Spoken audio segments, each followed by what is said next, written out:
So this kid is named Gislin, the eldest son of the Perdium family, some nobles who were basically broke. The maids and everyone in the house are super scared of him. And honestly, with good reason. He's known as this cursed guy with a horrible, despicable personality. One day, the rejection from everyone got so bad that Gislin left the family before he could get kicked out. He became a mercenary, and over the years he built in crazy reputation. He became so powerful that he was known as one of the 7 greats of the continent. As an adult, Gislin realized he used to be trash and that his family was right, so he went back to his kingdom to ask for forgiveness. But guess what he found there? His whole family and kingdom had been destroyed by a betrayal. A long time later, after a huge war between kingdoms finally ended, Gislin was defeated in a massive battle. The noble swordsman, Eden, told Gislin the war was over. When asked for his last words, he simply said he regretted never getting his revenge. And in the end, Eden wished him death. The boy chuckled and said, "Gislin, you're far too arrogant." Suddenly, Eden asked Gislin about the boy who abandoned his family after his sister's death. Gislin simply asked Eden how he knew that.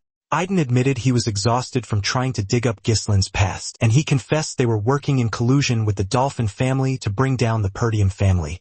Hearing this was utterly shocked. He was stunned to realize it wasn't just the Dolphin family behind the incident. Eden deemed the conversation pointless as Gislin would die soon anyway.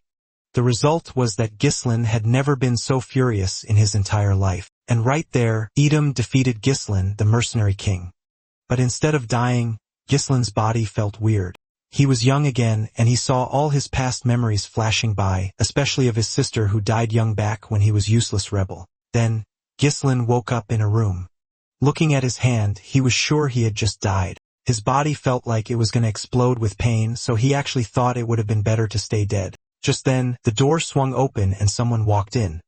The maid was overjoyed to see that he had regained consciousness. When Gislin saw Belinda, he froze in shock.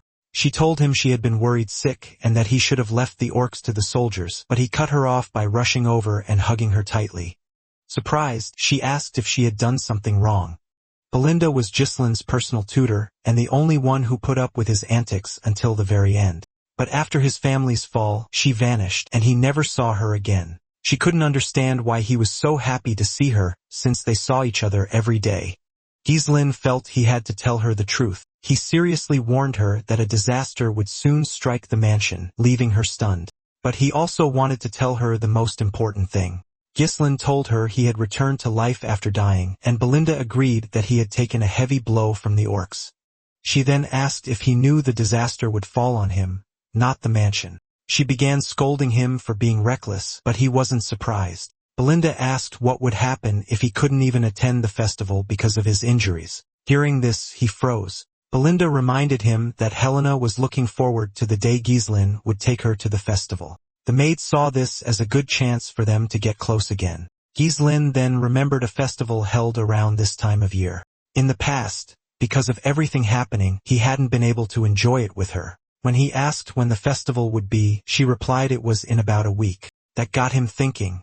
Suddenly, someone else entered the room. Turning toward the familiar voice, Gislin felt confused. All his life, he had been haunted by memories he couldn't escape. And in 1 week, his sister was supposed to die. Seeing her, Gislin ran and hugged her tightly. Belinda watched in shock. Helena was also taken aback, thinking her brother was playing some kind of prank. But Gislin just told her how much he had missed her. The girl pushed him away firmly, saying he was creeping her out. Feeling the pain, Gislin wondered if she had always been this strong. Sighing, Helena said this wouldn't change what had happened between them. Gislin didn't get what she meant at first. It turned out he had said some pretty nasty things to her recently, and Helena was still hurting from it. Gislin was surprised. They hadn't been close in the past. Realizing he was in the wrong, he apologized. Stunned, the girls thought his behavior was just a result of the clash with the orcs, but Gislin insisted he was the one who defeated them, not the other way around. His shouting was cut short by a sharp pain shooting through his body.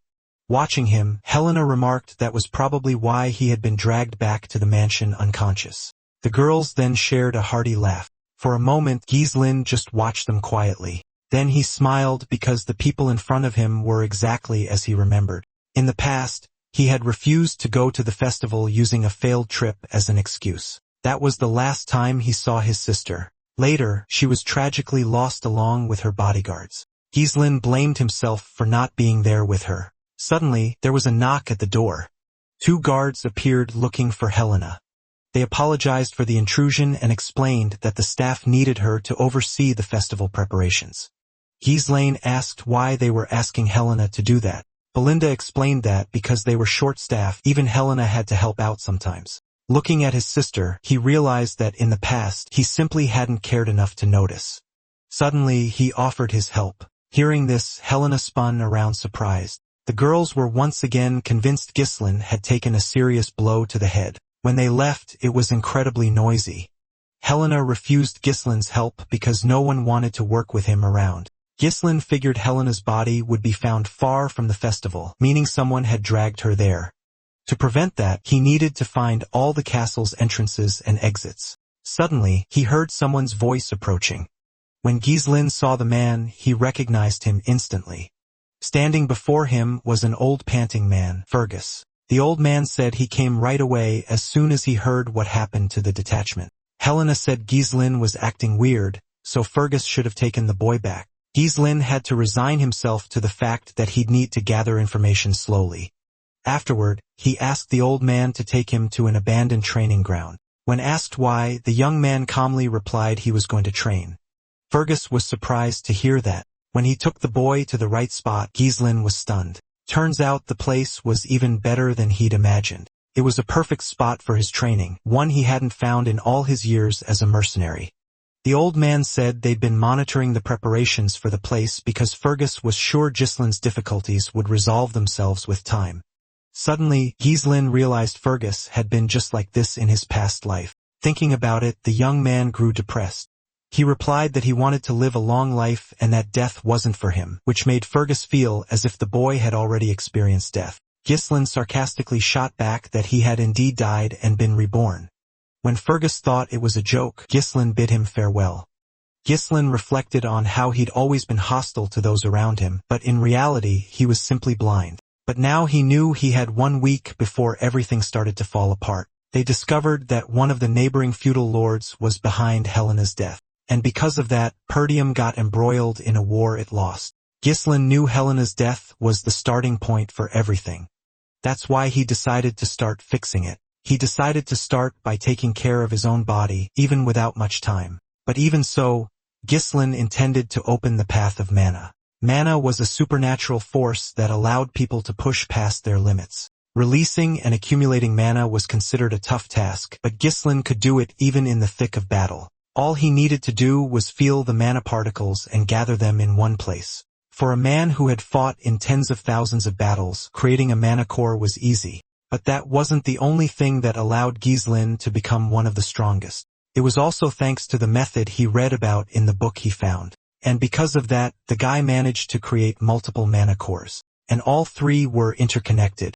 This could have helped him regain lost strength, but Gislin's body couldn't handle the strain. In his past life, he could create 5 cores, but right now, he could only manage 3. This method allowed for rapid strength development, but in return, it demanded a huge amount of mana. This was the main reason for Gislin's defeat against Eden, as he was attacked when his mana was depleted. The technique wasn't the most reliable, but for now, it would be enough for Gislin. And since he was young and had plenty of free time, he was determined to chop off Eden's head and also deal with the Dolphin family and their goons. Gislin was going to destroy them all. A week later, a festival took place, and Gislin showed up armed. Helena was surprised to see him. She found it odd that her brother had come to an event like that for the first time, but he had to go since he was a family representative. Helena noticed he had changed and already knew he'd been training all week. The young man asked what was wrong with the family air training, and Helena reminded him he'd said the exact opposite earlier. Gislin was taken aback when she mentioned he wanted to become a lord without ceremony. With a smile, Helena went on to say that her brother's changes only made her happy. It even seemed to her that the old Gislin had returned. Hearing this, the young man was surprised and fell silent. He'd actually figured something out this week. Because of the changes in his behavior, the present and future had also started to shift. Major events were unlikely to change, but he couldn't predict how his actions would affect the smaller ones. He was forced to use his knowledge of the future and devise the most effective plan for each situation. He also braced himself for what was about to go down. He spent the entire night walking with Helena as she sampled street food. Most of the time, he just went wherever his sister dragged him. Helena loved everything even though after so many years, the festival had started to get boring. However, Ghislain thought nothing bad had happened yet even though the festival was almost over. Suddenly, he heard voices. The arriving knights said a new kind of entertainment had popped up not far from there. Helena agreed to go, hoping it would be fun. And in that moment, Ghislain realized who was behind it all. It turned out his family had been harboring snakes. Philip and Jamal enjoyed unconditional trust as they'd protected Helena since birth. Soon, the knights led Helena to the spot they'd mentioned, but it turned out there was absolutely nothing there. Helena was surprised to see how anyone could have fun in such a miserable place. Jamal asked them to wait, promising everyone would arrive soon. But Helena was indignant at the idea of no one showing up in a place like that. Paying almost no attention to them, Ghislain was lost in his own thoughts. At first glance, it looked like an ordinary alley, but there were blockades cutting off escape routes. The boy's thoughts were interrupted by his sister's sudden voice. Jamal asked Helena to wait, but she grabbed Ghislain and was about to leave. Then her brother was outraged by his sister's strength. Since Helena was looking at Ghislain, she didn't notice someone blocking her path and bumped into him. Philip asked Helena to wait a little longer. But seeing his strangely abnormal face, the girl got scared. So she told the knights they were weird and asked what was wrong with them. Then Jamal told her they didn't intend to scare her. And then he went on to say, they simply had a request. Hearing that, Helena started to feel afraid. At that instant, another person appeared ahead. He arrived accompanied by two other people whose faces were hidden. When Frank arrived, he said the job was clean, as expected. Jamal said they'd done what was necessary, so it was worth sealing the deal. But at that moment, Frank turned his attention to the boy next to Helena. He recognized Ghislain immediately and said he hadn't hired that guy. Jamal said Ghislain was an added bonus as he'd come along with them. Then Ghislain cut into the conversation and asked Jamal why he thought he could trade them so easily. The knight advised Ghislain to worry about himself as they would simply make a run for it. Then he admitted they were already tired of these poor lands. Besides, he knew everyone was fleeing those lands. Ghislain got sick of hearing the traitor and decided to jump into battle, taking advantage of the element of surprise. As blood gushed from his mouth and wound, Jamal merely let out a choked cough. Everyone else was stunned by the unexpected attack. As the traitor's body split in two, Ghislain said that at least the others hadn't bargained with other people's lives, and then he turned to Philip. Terrified, the knight grabbed Helena and prepared to draw his weapon. But right in front of him, Ghislain launched the first attack, killing the enemy instantly. Before he died, all he could gasp out was that it was unthinkable. His lifeless body then slumped to the ground. The other bandits started muttering about how the eldest son of the Perdium family had never even trained, but their leader was dead certain it was Ghislain standing right there. The two knights were distracted, but even then, the guy's attacks were absolutely stunning. Helena, trembling with fear, demanded to know what was going on. But Ghislain didn't even bother to answer his sister.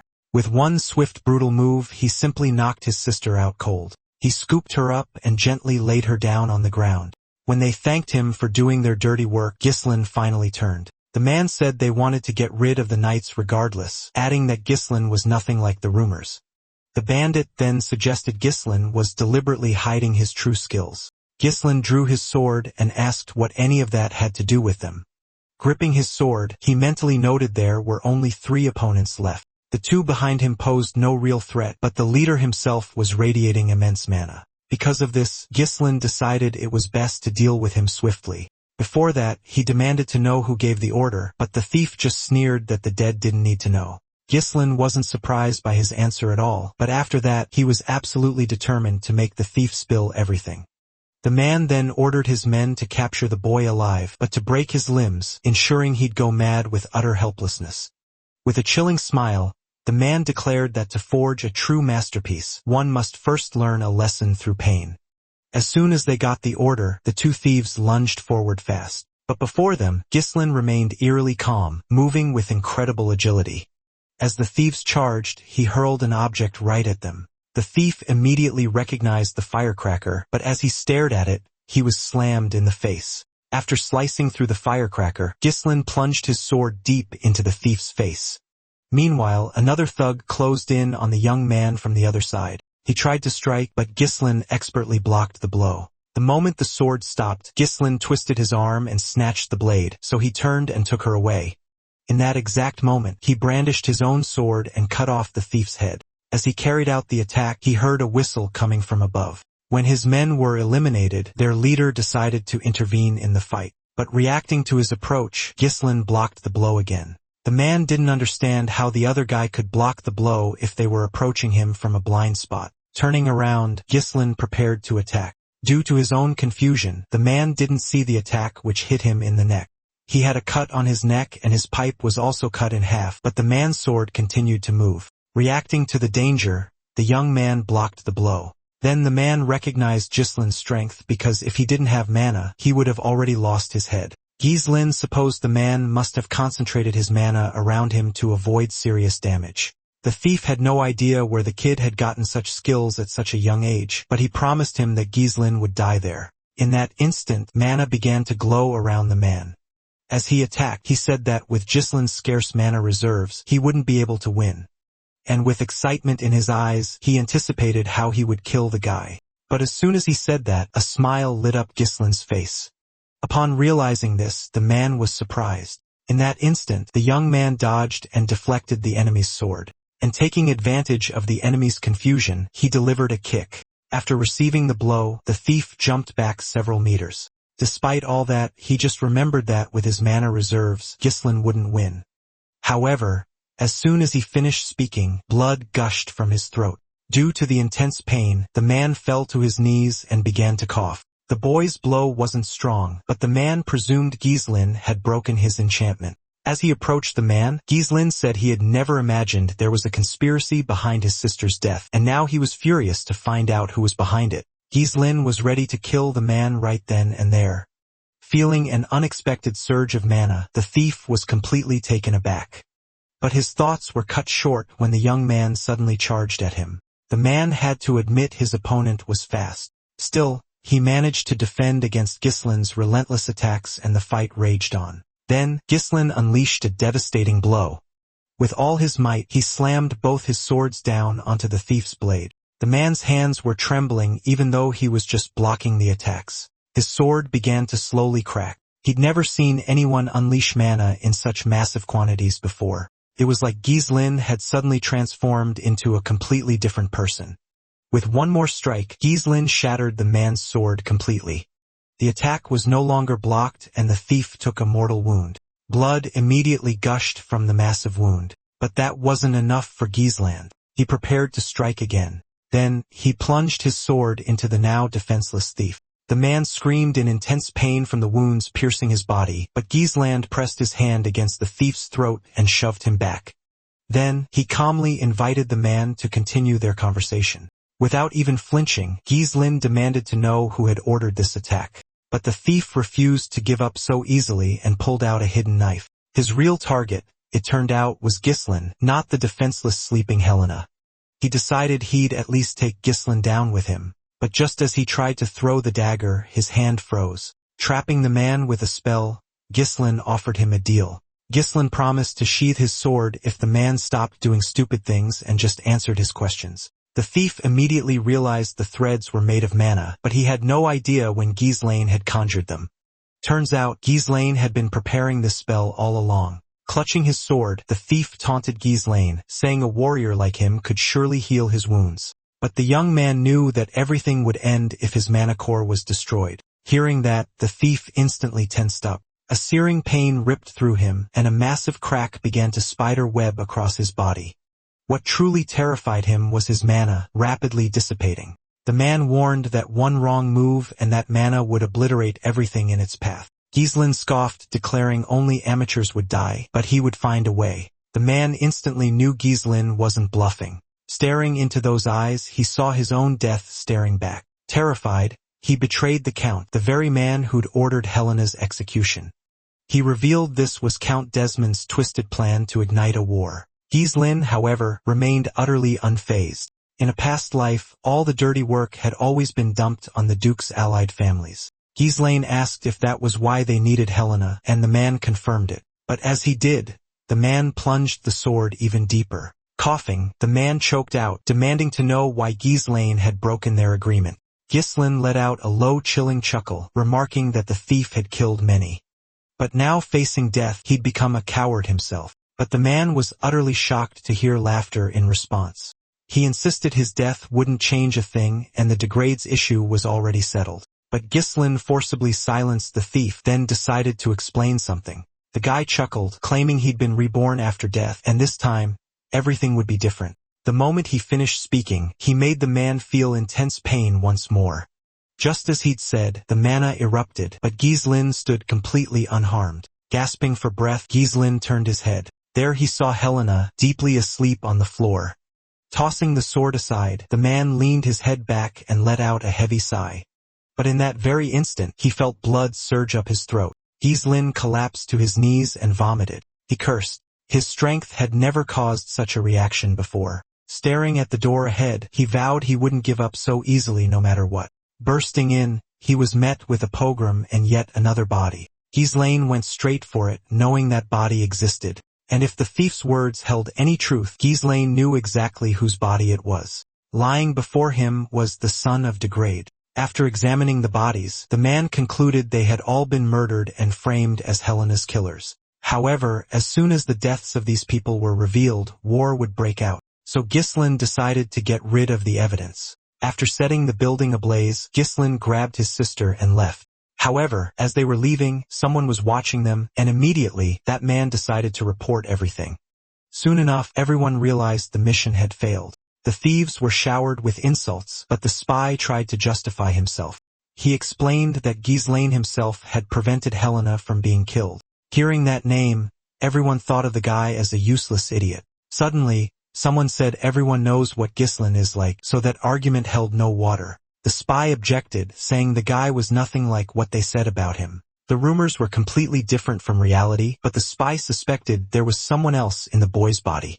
He immediately changed the subject, talking about Degradov, and said it wouldn't be hard to start a territorial war now. The spy begged for another chance, but everyone considered him helpless and decided to get rid of him. Suddenly, an imposing voice interrupted everyone. The man asked what kind of chance the thief needed. Then he promised he'd get rid of Ghislaine. He said he'd personally fight the guy because he had an ace up his sleeve. Hearing that, everyone was involuntarily intrigued.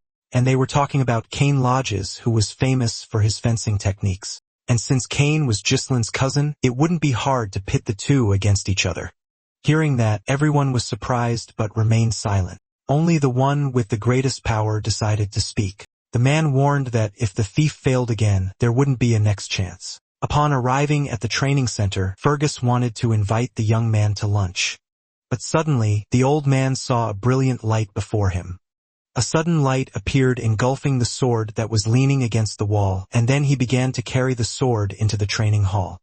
Ghislaine effortlessly intercepted the sword. He gave it a few swings, concluding it wasn't half bad. Just then, he realized someone had entered the room. Fergus apologized to the young man for interrupting his training. But then, out of nowhere, he asked Ghislaine how the boy had pulled that off. After asking exactly what Fergus was talking about, Ghislaine demonstrated his skill once more. He explained that mana threads let him use mana as a pulling force. He'd used it many times before, but now he needed to use all his strength to manipulate the threads. But if Ghislaine used just one thread and conserved mana, he could achieve the same level. Fergus admitted he thought he knew a lot about mana training, but he'd never seen anything like that. He mused on how Ghislaine hadn't used mana recently, yet now found such incredible uses for it. But then he remembered he had something important to tell Ghislaine. Fergus bowed deeply and thanked the young man for saving Helena. But Ghislaine brushed it off, saying he just did what he had to do.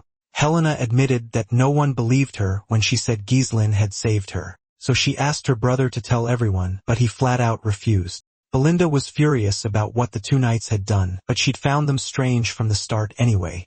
Ghislaine knew Helena was keeping a lot of things under wraps, but he was satisfied that he had at least postponed the war for a while. Ghislaine couldn't stop them alone. He needed an army. Just then, a maid entered the room bringing food. Meanwhile, Ghislaine mused that to get an army, he'd need more power. But his thoughts were cut short when a piece of bread was placed right in front of him. At first, Ghislaine just stared at the piece of bread. Then, he decided to ask Belinda if they were really serving dessert right away. But the girl reminded him that their region was poor. Just then, a loud voice was heard demanding compensation. A man in the street was demanding compensation for the damages caused by the festival's cancellation. However, he wasn't alone. A whole crowd of disgruntled people stood behind him. People were furious, convinced the Count's family was rolling in cash. Ghislaine peered out the window, utterly horrified by the unfolding chaos. Belinda confessed she knew it would all come to this. She added that many merchants in their land relied on these festivals, having made a fortune last year. The festival was being shut down after just one day, and the merchants were absolutely furious. Ghislaine was aghast at the gravity of the situation. He realized that if he left things as they were, the situation would only spiral further. He then commanded Fergus and the soldiers to calm the raging crowd. The old man replied with a smile, stating there were no soldiers left. He had to explain that most of the soldiers had ventured deep into the forest to eliminate the orcs. Initially, their lands were constantly plagued by wars due to relentless invader attacks. And on the other side, a monster-infested forest. Ghislaine was livid. They had neither soldiers nor money. He then told Belinda they needed to talk. He argued that since Belinda was in charge of his funds, she should have used them to appease the merchants. But the girl simply stated the money wasn't there. With a smirk, she reminded him that the Count had forbidden Ghislaine from giving out money, as he'd spent it recklessly before. After a moment of stunned reflection, Ghislaine realized this meant he was utterly broke. He then tried to borrow some from Belinda, but she had no money either. After a meager dinner, Ghislaine sat in his room pondering how they truly had nothing left to lose. At this rate, even with his knowledge of the future, he was utterly helpless. As he pondered, someone rushed towards him. A knight burst into the room, letting out a piercing scream. Ghislaine dropped from the window ledge demanding to know what was happening. Ricardo blurted out they had a problem. Cain wanted to see Ghislaine. At the mention of that name, Ghislaine's eyes widened slightly. Until Ghislaine's arrival, their guards had barely been managing the situation. Scoven bore the brunt of all the rage. From the brutal assault, Cain's hands were completely stained with the man's blood. But ignoring it completely, he continued to mercilessly beat the knight. The force of the blow was so powerful, it crushed Scoven's armor. Scoven was already pretty battered when Ghislaine arrived on the scene.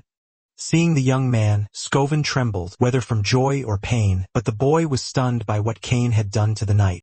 Hearing the voice, the boy tore his gaze away from Scoven. Then he saw Cain, who was way bigger than him. Looking down at the young man, Cain greeted him. Ghislaine also offered a dry greeting to his cousin. He actually remembered Cain's face quite well. He was the heir to the Lodge lands with whom they held an alliance. And even young, Cain had proven himself an exceptional warrior. Back then, Cain was Ghislaine's only friend, but in reality they were enemies. Slowly, Cain walked towards Ghislaine. Ghislaine asked Ricardo what was going on here. The young man explained they'd been informed about disturbances at a local tavern. And there, they found Cain, who started asking if the rumors about Ghislaine were true. The commander began to tell him everything in detail, but then he was cut off. Cain was outraged that Scoven had lied right to his face. Ricardo concluded that everything had led to what Ghislaine was now seeing. Cain said it was better to tell the truth and not lie about how Ghislaine managed to kill the orcs. That's why Cain decided to teach the commander a lesson. However, he blamed Ghislaine for what happened since Ghislaine himself was spreading the rumors. Ghislaine didn't respond. After all, he remembered Cain always treated him like Ghislaine was his henchman. When he caused trouble, no one could say a word to him because Ghislaine obeyed him. No one dared to disrespect Cain, especially Ghislaine, who had suffered from feelings of inferiority in the past. And Cain's audacious character had been seen as fitting for an heir. Ghislaine let out a small chuckle, remembering he'd been even more criticized for it. The whole time Cain was watching the guy. He snickered, remembering how Ghislaine used to scream even at the slightest provocation. He was surprised when he was ordered to kill Ghislaine. In exchange, they promised his family would be well supported. Cain pointed out that Ghislaine was also an heir, so he couldn't just be eliminated that easily. They advised him to propose a duel and blame it all on an accident. The man told Cain it would be a golden opportunity. Cain hadn't expected to be ordered to kill his own cousin, but without hesitation, he decided to get right to it. Kane figured they wanted to get rid of Ghislain because they'd noticed changes in him. He snickered at the thought. Then he asked Ghislain what the heck he was doing now. Kane declared that since he'd arrived, it was high time Ghislain brought him what was due. Since they'd interrupted the festival, Kane suggested they liven things up. After all, he was sure they were both on the same page when it came to having fun. Ghislain was lost in thought for a moment. He didn't immediately grasp what the guy was saying and asked if Kane meant that. He remembered Kane always demanded drinks and women whenever he showed up. Before, Ghislain had always agreed because he didn't want to get beaten, but now he wasn't about to spend his money. He suddenly recalled Belinda's words, and then a thought struck him, leaving him stunned. Ghislain realized the source of income had been right there all along, and by that, he meant Kane. The young man's thoughts were cut short by a sharp voice. Kane demanded everything be brought over since Ghislain had already heard about it. Ghislain agreed, but with one condition. First, he wanted Kane to pay his bills. Confused, Kane asked what bills he was even talking about.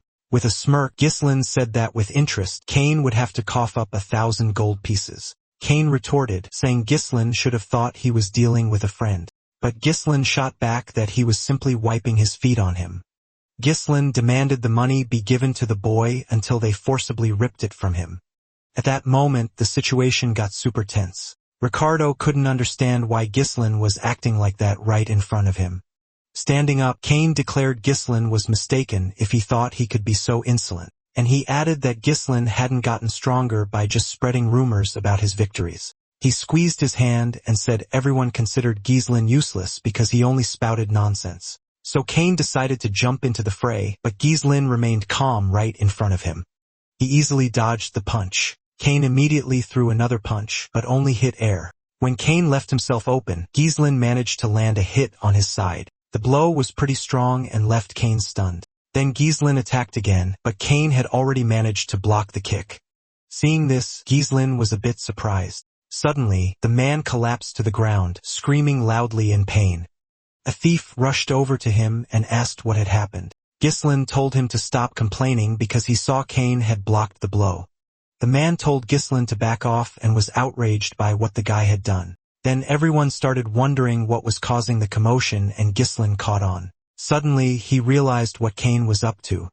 Kane whispered to him, asking if he'd played his part well. The man agreed they had done a good job simulating what Ghislain had started. Then Kane started pulling something out. He was motivated by the fact that completing the request would guarantee him support. Plus, it was a great chance for him to get rid of the poor Perdium.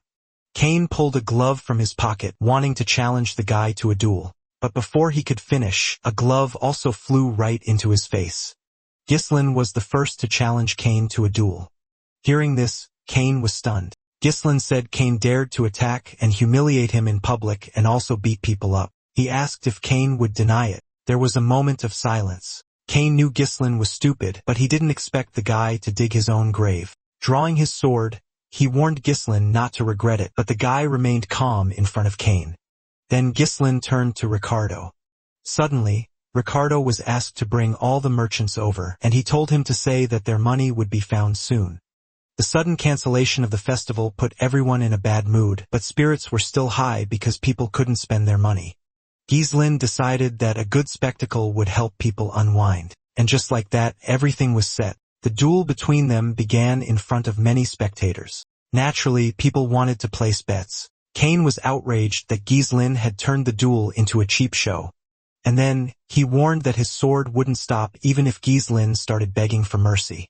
The guy just stayed silent in response. What he said was obvious, as that was Kane's real goal. Ghislain suggested they get started, seeing as there was a huge crowd. But suddenly, someone interrupted them. The man objected, claiming the bet was unfair. The audience was surprised to hear this. The bookie agreed that no one had placed a bet on Ghislain. For obvious reasons, Ghislain himself wasn't surprised by this. People started demanding that at least someone bet on Ghislain. Kane chuckled, saying Ghislain wasn't worth anything, not even at the market. So they decided to bet on how long he'd last against Kane. But suddenly another bet popped up. The defeated Scoven bet on Ghislain. The guy smirked when he saw him, and then another bag appeared on the table behind him. This time, Helena and Belinda showed up, but seeing his sister and the maid, Ghislain was shocked. The onlookers were also stunned when they noticed Helena. They told Helena that would be enough, and Belinda warned her, trying to dissuade her. The thief looked displeased as he walked past, and Cain was annoyed at having to wait. When they could finally start the duel, Ghislaine said he was older, so it would be wrong for him to go first. That said, he prepared his sword, and brandishing it, he prepared for battle. And then he told Cain he could attack. Looking at Ghislaine, Cain frowned slightly.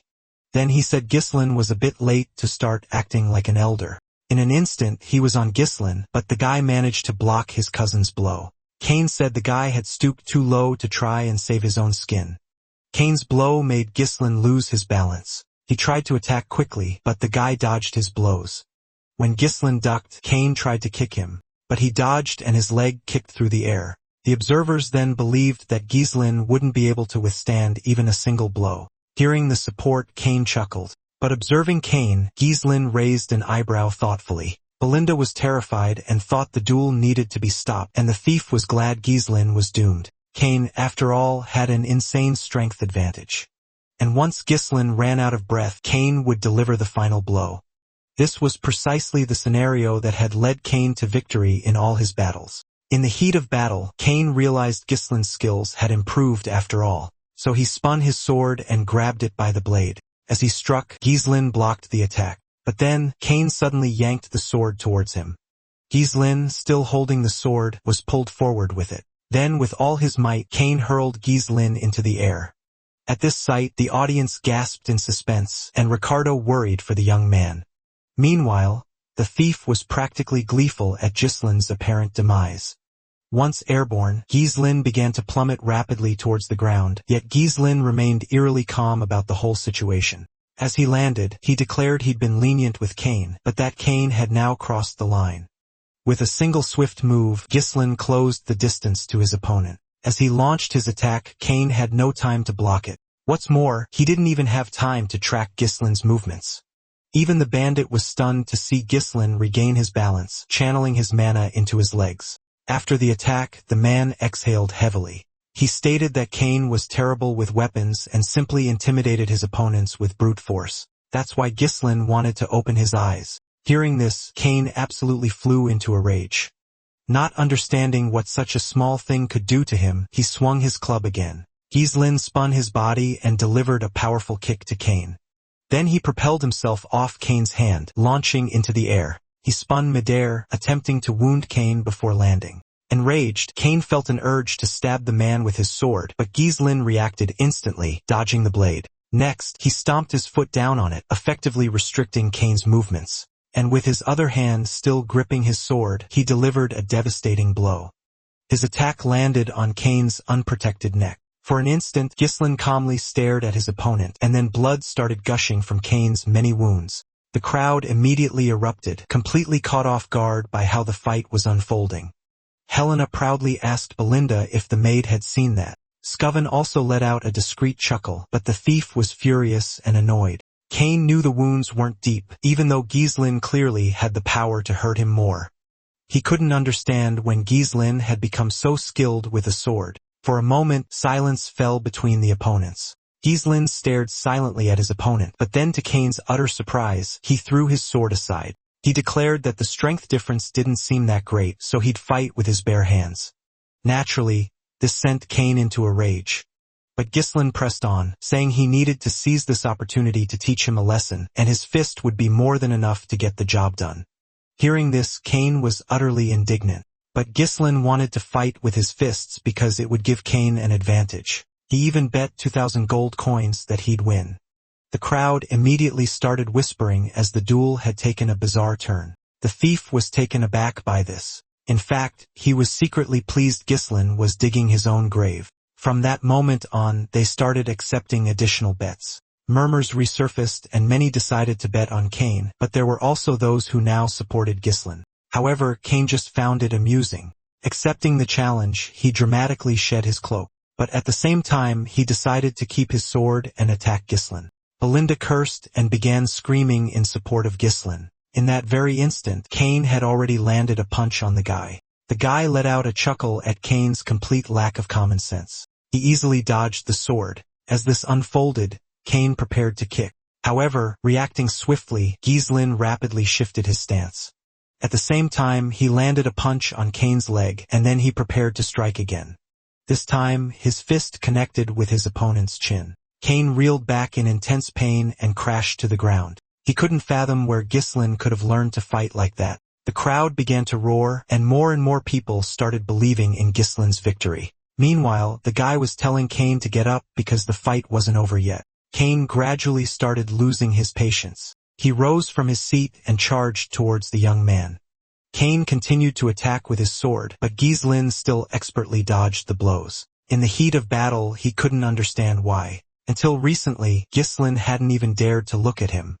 But now, on the contrary, Ghislaine was proving to be stronger. Twisting Kane's arm, Ghislaine delivered a knee strike to his side. Kane was already severely wounded, but he still believed he needed to kill Ghislaine for the sake of his family's future. However, he could do nothing against Ghislaine and simply took his blows. After some time, he was battered and trembling in pain. Then Ghislaine approached him and grabbed him by the hair. Out of nowhere, the guy said he felt sorry for Kane's dad. Ghislaine recalled how, thanks to their friendship, Kane's father had helped Ghislaine's family back when the Perdiums were in deep trouble. But Ghislaine pointed out that Kane didn't share those ideals. Hearing this, Kane froze in shock. Suddenly, he remembered how, just a few years prior, everyone had tried to talk Kane's father out of helping the Perdiums. And it hadn't even been a week since he'd wanted to help that family yet again.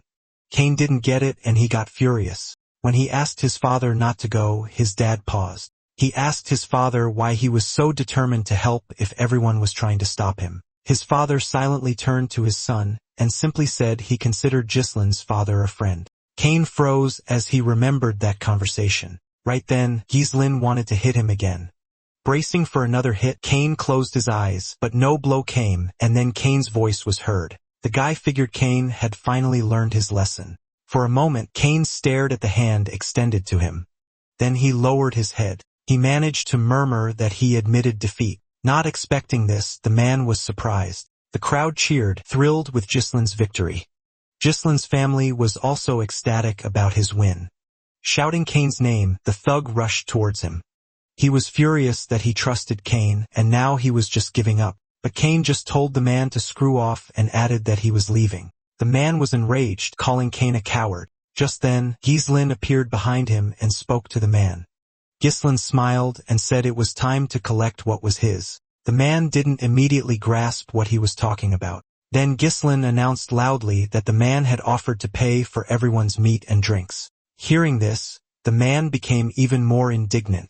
He indignantly declared that he hadn't given his consent, so Ghislaine should take back what he said. But Ghislaine simply placed a hand on his shoulder. Ghislaine said this was the price of defeat and it wouldn't even count towards the bet. Ghislaine reminded him that they still had to leave 2,000 gold coins on top. And immediately after, he subtly hinted at what would happen to the man if he dared to try and escape. Seeing the formidable Ghislaine, the man was terrified. Once he agreed to pay, Ghislaine left him and walked away. The next day, Ghislaine had the money. He figured with that, he could hire a small detachment of mercenaries.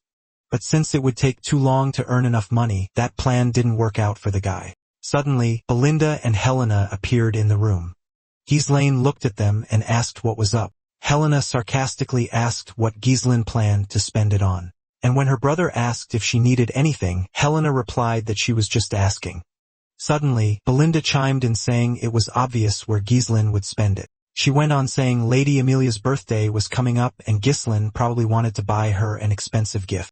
While the girls chattered on about it, Ghislaine himself remained silent. In fact, he was surprised he even had a fiancée. So the guy decided to ask directly about it. Belinda thought he was faking it on purpose, but Helena replied that he was talking about Count Reifold's daughter. Hearing this, the guy was even more stunned. But at that moment, he finally understood who they were talking about. Amelia was loved by everyone for her kind nature and good deeds. But in the future, she would lead a rebellion in the north and be known as the Witch of the North. She also took part in Delphine's plan to overthrow the Ghislaine family. The guy was furious just thinking about this traitor. He asked when his father would be back and was told he'd return in about a week. Ghislaine figured that would be enough time for him. He was going to visit the Reifolds, but Belinda didn't understand why.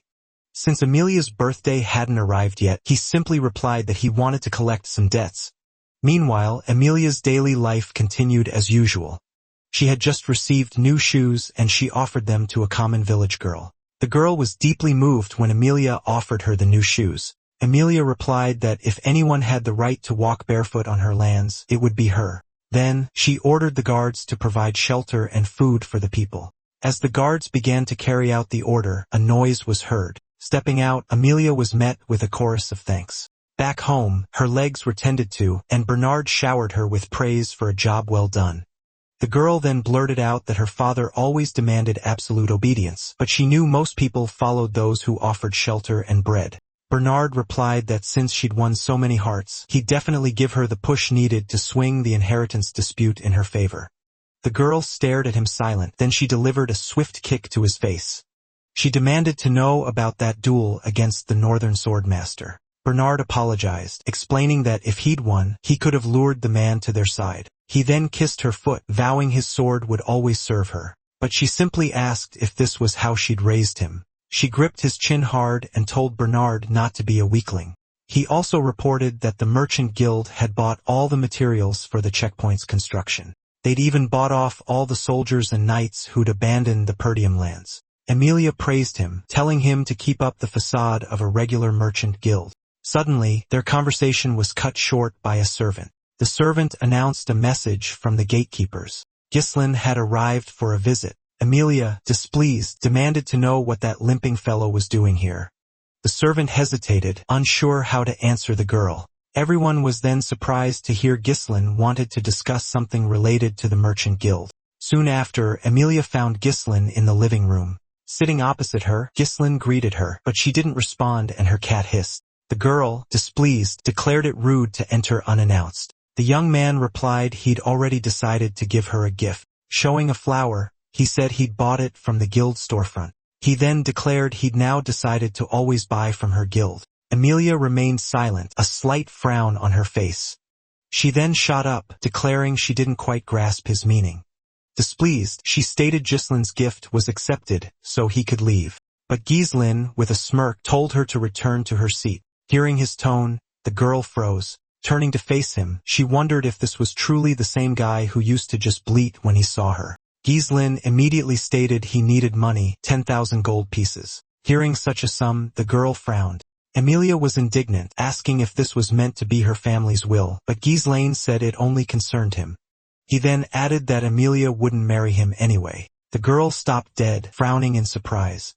Ghislain continued, saying he'd rather marry the knight behind the door, and then he revealed his true strength. The next instant, he was cut off by Amelia's cat, letting out a fierce hiss. Standing before the man, the cat kept hissing. The girl retorted dryly that such things couldn't be said, not even as a joke. Ghislain then promised to keep everything a secret if he got the loan, but Amelia kept refusing. When she called for Bernard, he entered immediately. Approaching Ghislain, he greeted the young man.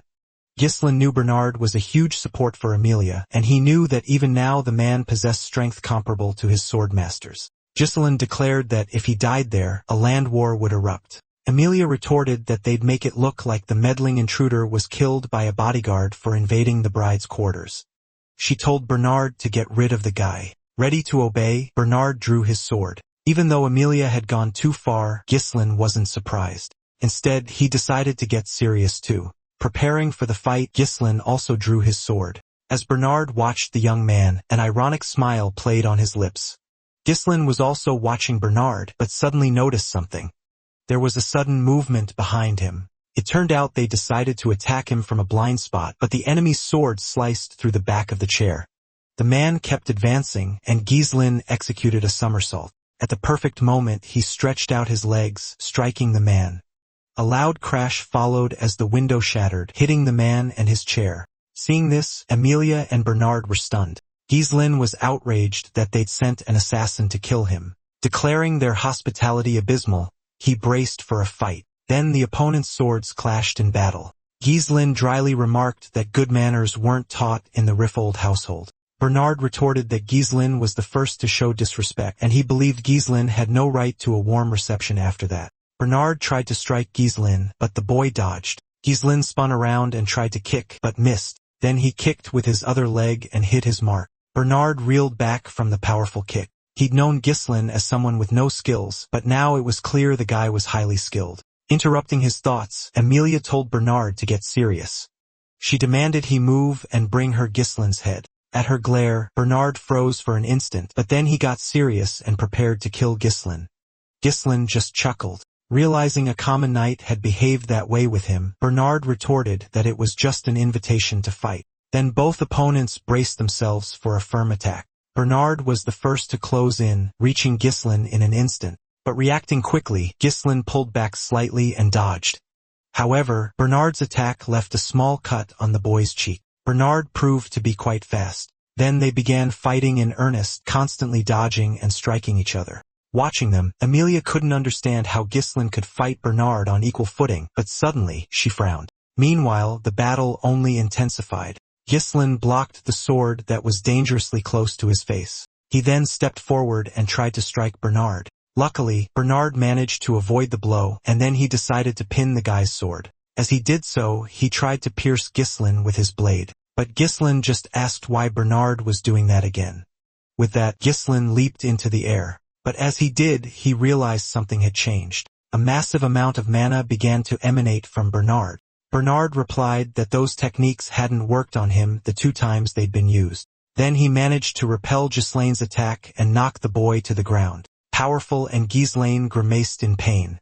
Without waiting for him to make another move, Bernard was about to strike again. But Ghislaine managed to evade the sword, and then he retreated a few meters, creating distance. He hadn't expected Bernard to use mana to neutralize the move. Suddenly, Bernard stated that Ghislaine was truly different from the rumors. Tossing Ghislaine's sword aside, he added that the boy had battle experience, not just refined training moves. He added that those techniques worked well, but not on him.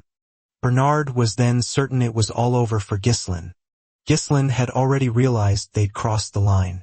Bernard aimed directly for the head, and in close combat it was hard to overcome the physical difference with technique alone. Because of this, he figured it wasn't worth bothering with Bernard. But Ghislaine just said he was also short on time. With that, he prepared to attack. To his surprise, Bernard saw mana and threads. He realized too late that Ghislaine would use the threads. In that instant, Ghislaine's sword had already struck the man's nape.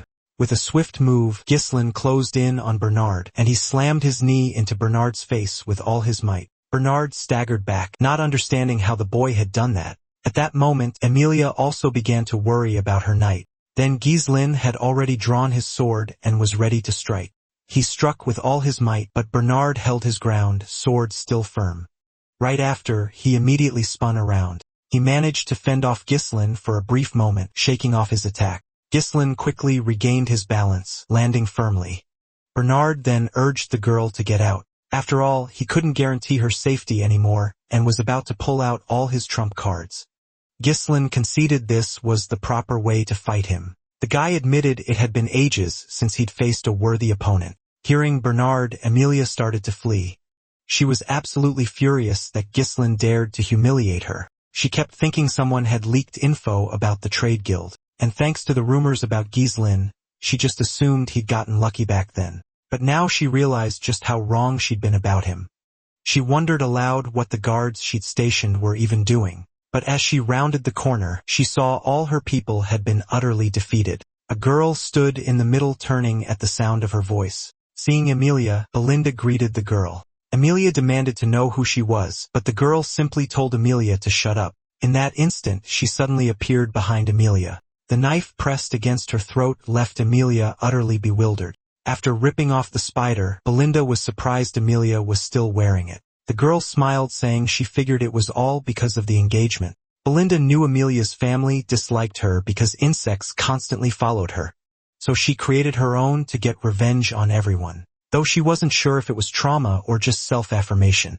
After tossing the spider aside, she told Amelia it didn't suit her. Then she crushed the spider and demanded cooperation. More mana began to emanate from Bernard, almost filling the entire room.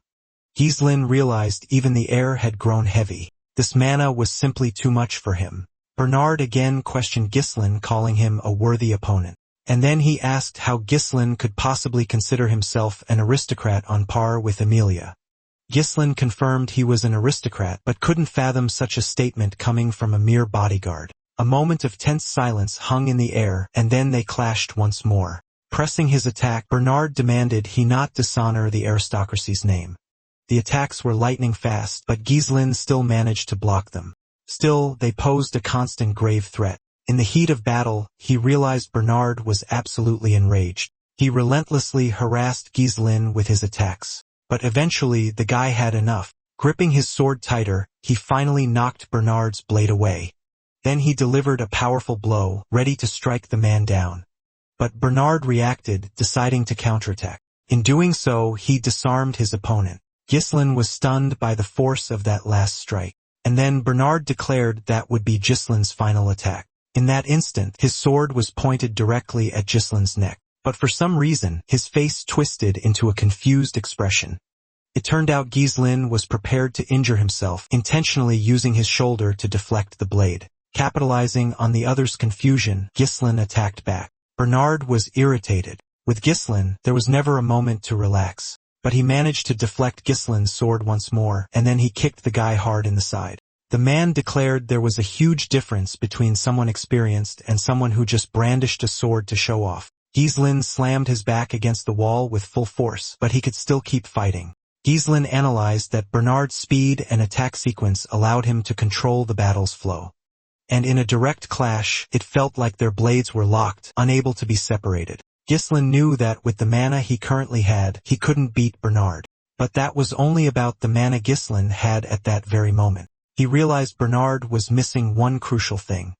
After all, Bernard had no idea Ghislaine possessed a unique mana cultivation technique. The moment he started using it, Ghislaine's speed skyrocketed. And in an instant, he was right beside Bernard. Their swords clashed again, a furious dance of steel. But just moments later, Ghislaine managed to disarm his opponent. When it happened, Bernard was utterly stunned. He couldn't fathom where this guy pulled so much mana from in the middle of their fight. As the tip of his sword touched Bernard's head, Ghislaine stopped. Just then, Belinda and Amelia walked into the room. Amelia told Ghislaine he could take the money and leave. Ghislaine shot back, asking why she couldn't just give him the money when he'd asked nicely. With that, he pulled his sword away from Bernard. Belinda scoffed, saying this couldn't even be called a lover's quarrel. Ghislaine simply replied that they just didn't see eye to eye on the matter. Then he dropped some bad news on Amelia. After all, he'd now settle for nothing less than 20,000 gold pieces. As Ghislaine walked out, a commotion erupted in the palace. In a fit of rage, Amelia continued to smash everything around her. Bernard apologized, saying what happened was his fault, but the girl ignored him, muttering that Ghislaine had changed too much. Bernard asked if she wanted to report this to Duchess Delphine, but Amelia slapped him, and she snapped at him to watch his tongue because Duchess Delphine was a terrifying person. She then admitted she was secretly collaborating with Delphine because Delphine would help her get rid of the Perdiums. But she was even more furious about what would happen if the commercial guild's secret was exposed, so they had to kill Ghislaine. After hearing her out, Bernard accepted her demand. He reported that Ghislaine had a deep wound on his shoulder and several minor cuts. And since he'd used so much mana, he'd need time to recover. However, something was bothering Bernard. He said they shouldn't use their knights. Amelia agreed, saying they'd need dogs specifically bred for this kind of work. Bernard was horrified, imagining what Amelia was planning. The girl ordered them to send war orphans, those with no family or status. She demanded they gather a dozen individuals skilled in mana control. Meanwhile, Bernard was already plotting where they could set up an ambush. After mulling it over, he promised Amelia he'd prepare everything. And Amelia was practically salivating, eager to see how Ghislaine would pay for humiliating her. Meanwhile, Ghislaine continued on his way, bandaging his wounds. He couldn't stop thinking about the treacherous Amelia. Others were worried about Ghislaine, but he calmed everyone, assuring them he was fine. He figured for such a risky stunt, the wound wasn't that deep, but it paid off because now Ghislaine had a massive amount of money. He'd gladly strangle Amelia too, but he didn't want to start a war. Since they were already defending themselves against barbarians, Ghislaine decided to resolve the situation with the least amount of bloodshed possible. And this time, Ghislaine was going to put Amelia to use. Belinda watched the boy in silence. But suddenly, she asked if everything had gone as planned. She said he'd ordered her to take over security if she heard sounds of fighting and to take Amelia hostage. Ghislaine agreed that was the plan, but then asked Fergus about it. The moment the boy said that, he felt an intense pain. Because of it, Ghislaine cowered and left everyone worried. Now Ghislain understood the consequences of activating the third core and that over time it could cause serious issues. He was thinking of finding a safe way to increase his mana when suddenly Belinda grabbed his hand. The girl decided to check the boy's pulse, and then she said his mana flow was severely disrupted. Then a strange light began to emanate from her hands. Observing the process, Ghislain began to figure out what was happening, but then he again felt intense pain and nausea. But instead of the usual blood, he expelled strange air. Ghislain realized that the stagnation in his mana channels had dissipated and that such a cure was possible with deep mana compression. Belinda had been brought by Ghislain's mother, so he'd figured the maid was no ordinary maid. But in reality, he didn't know exactly who she was. Ghislain understood that the more powerful allies he had, the better. Belinda suddenly said she believed in Ghislain and would always be ready to help. Then she asked why Ghislain needed so much money. After a brief silence, the boy said Amelia was the only one who could get the money. Belinda and Fergus were surprised to hear this argument. Belinda said he'd land in deep trouble if someone found out, but the boy guaranteed that Amelia wouldn't tell anyone. And then he asked if Belinda believed him. The girl agreed and asked him to tell her how he intended to spend the money. But when Ghislain spoke of the monster forest, Belinda was frozen in horror. Ghislain stated gravely that they needed resources to clear the forest. Fergus found that unthinkable as they had tried to clear the forest for ages, but to no avail. Cutting him off, Ghislain asked what had happened to the request he'd made before he left. The old man looked a little confused by that question, and then he replied that the person Ghislain was talking about was right there. Ghislain replied that he would head there right away, but Belinda insisted on going back home. Then Ghislain reminded him that Amelia wouldn't let any of this slide. Belinda said she and Fergus had a good fight, but the boy shot back that circumstances had changed. And now, Ghislain wanted to track down a responsible commander. That's why they had ventured into the desolate wilderness. The place looked deserted and no one answered the door, but they were definitely in the right place. Suddenly, door opened and a man appeared. Covered in a thick beard, he asked who was there. Upon seeing him, everyone but Ghislain was stunned.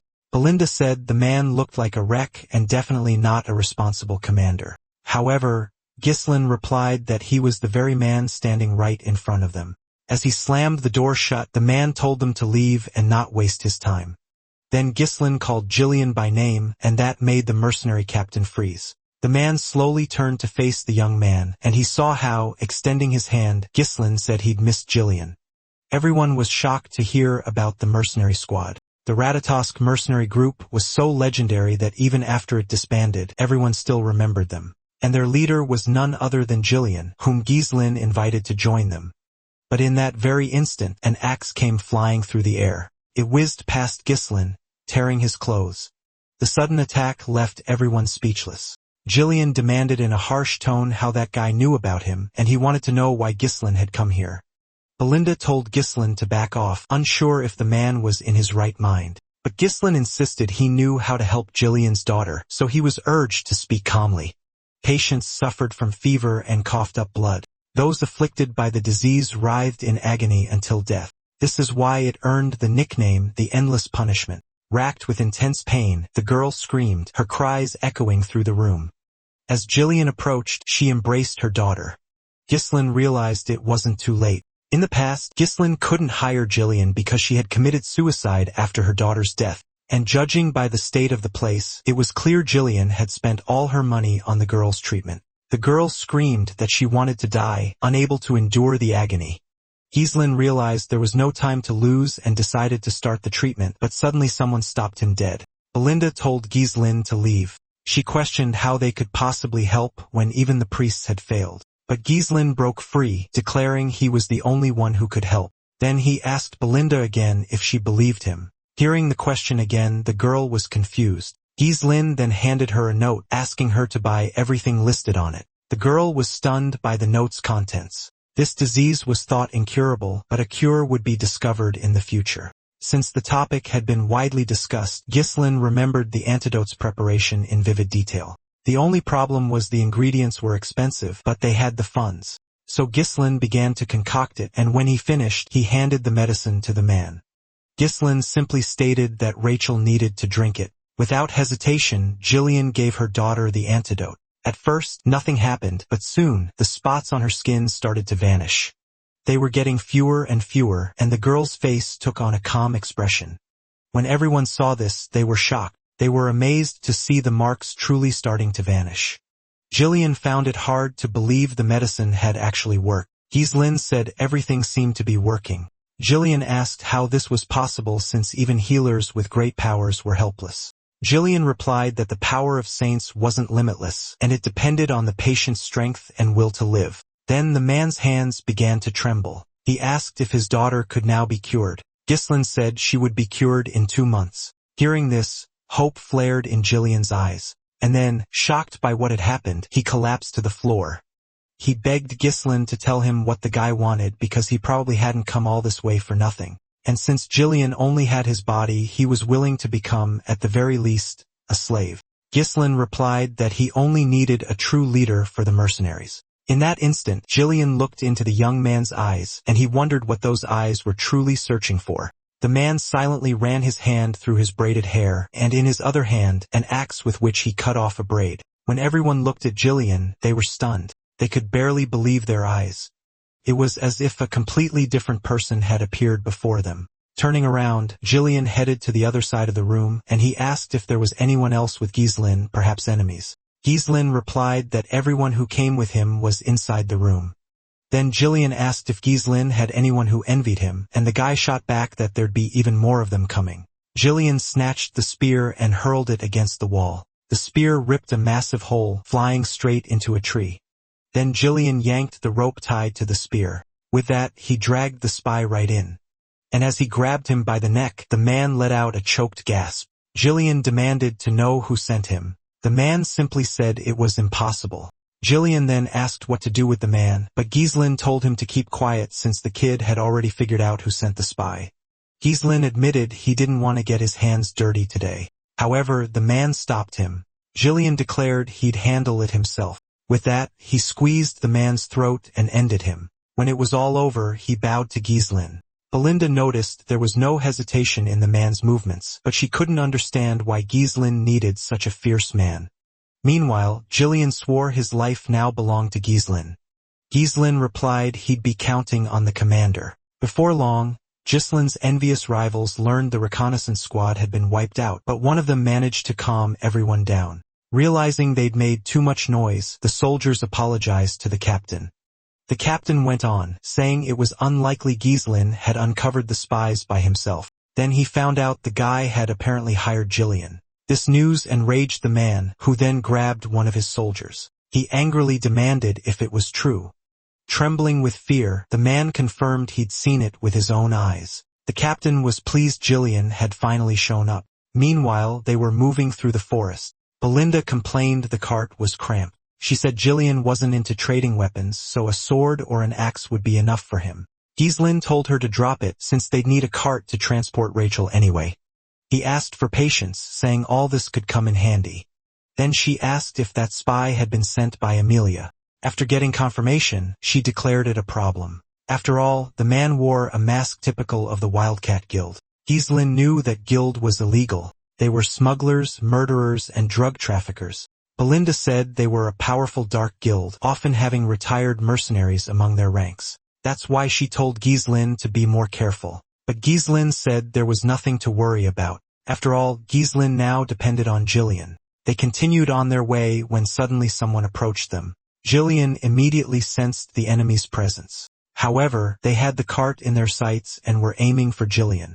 However, the man reached for the weapon on his back. Wielding his sword and axe, he blocked both blows. Then he struck back at the assassins. He even cut one of them in half. Their bodies hit the ground, and the cart kept moving on its own. The other people sitting in the trees cut the ropes. And at that instant, a tree started falling towards the cart. Belinda screamed that it looked like they were about to be caught. However, with a tug on the reins, Jillian changed the cart's direction. The cart stopped, and the tree fell not far from it. Gislin wasn't surprised by the ambush. However, the cart was surrounded by dozens of people. One of them turned to Jillian. Hearing his name, Jillian looked at the squad leader.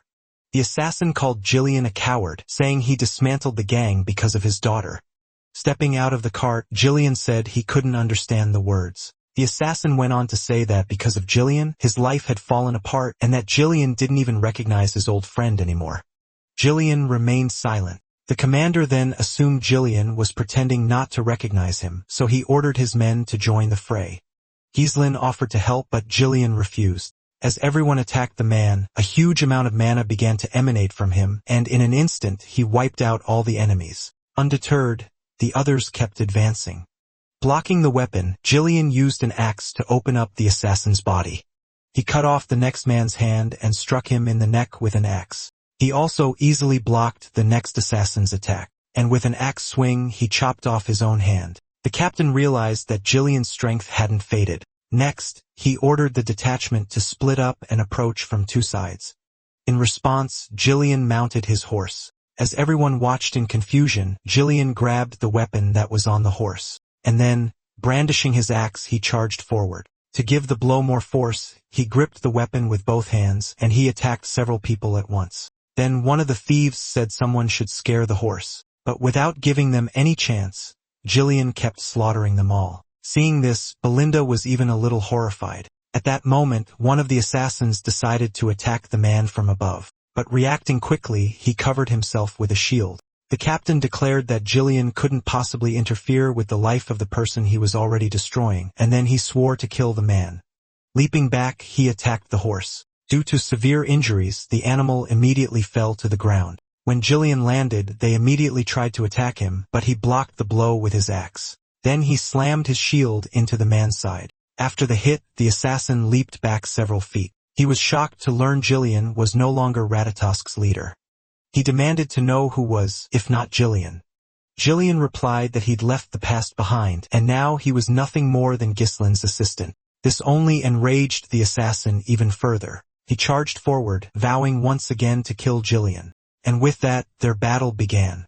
Jillian effortlessly blocked the blows with his shield. The assassin spat that, with Jillian gone, their squad had fallen apart. And because of him, the assassin had lost his purpose in life. Jillian had no reply. He continued to silently clash with the mercenary, but the mercenary was strong too, deftly dodging Jillian's attacks. With a swift kick, the man managed to strike the shield. The shield couldn't withstand the pressure and a hole ripped through it. He went on declaring he dedicated his life to their unit, pouring his all into it. And Jillian had thrown it all away to become someone's lapdog. For that, the assassin could never forgive his former comrade. With that, he glared daggers at Jillian. His shield useless, Jillian began to retaliate with his weapon. As he dodged the blades, the assassin suddenly appeared right in front of him, but Jillian reacted fast, pulling back and evading the strike. Jillian tried to attack, but the assassin deftly dodged that too. Meanwhile, the assassin stared at Jillian like a madman. He admitted Jillian used to be strong, but while Jillian was busy worrying about his daughter, the mercenary had been relentlessly honing himself. Now Jillian was no match for him. The assassin then kicked the blades stuck in the ground, sending them flying and pointing them right back at Jillian, but he blocked them with his hand. As he did, the assassin closed in on Jillian again. Sensing his presence, Jillian tried to attack, but the assassin managed to jump and dodge. As he attacked Jillian, the mercenary wanted to end it. However, Jillian intercepted the knife with his bare hand. Finally, he asked if that was truly the only reason for his revenge. At that moment, the mercenary realized Jillian hadn't been fighting with his full strength the entire time. As he thought this, something heavy slammed into his face. The blow sent him flying backward. The mercenary's flight was abruptly halted by the tree he crashed into. Suddenly, Jillian said he didn't understand. After all, the mercenary had had plenty of opportunities for revenge.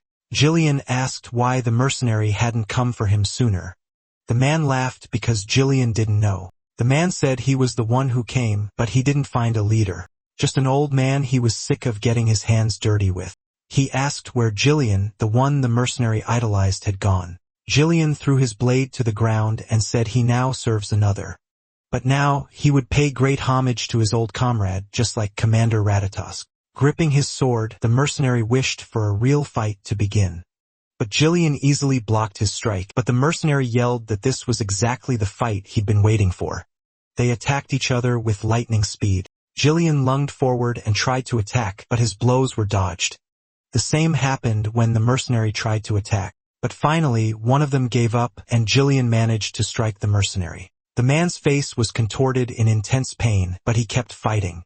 At one point, Jillian brandished his axe and said he remembered the captain of the 5th Squadron, Ratatosk, and he even addressed Vigo by name. Hearing this, the man smiled. After that, Jillian killed him. For a while, he stood over the body of his fallen comrade. Suddenly, someone praised him for his efforts. Belinda and Ghislaine approached him, and the girl chattered that they'd make good money selling these things. Jillian apologized for dragging out the fight, but to Ghislaine it meant nothing. In fact, Jillian had exceeded all his expectations. In the past, stories about Jillian began by describing his rise as the king of mercenaries. Suddenly, he asked Jillian if he remembered that man. Jillian confirmed it was his old comrade. Hearing the word comrade, Ghislaine pondered. Suddenly, he wondered what his comrades were doing now since before meeting them, each had their own life. One day, Ghislaine would gather them again. 2 days later, they arrived in the lands of Perdium. Jillian asked if these were the same lands and Ghislaine confirmed it briefly. The guy thought it was good to be able to return to something because in the past, he didn't have that. Jillian kept looking at Ghislaine but remained silent.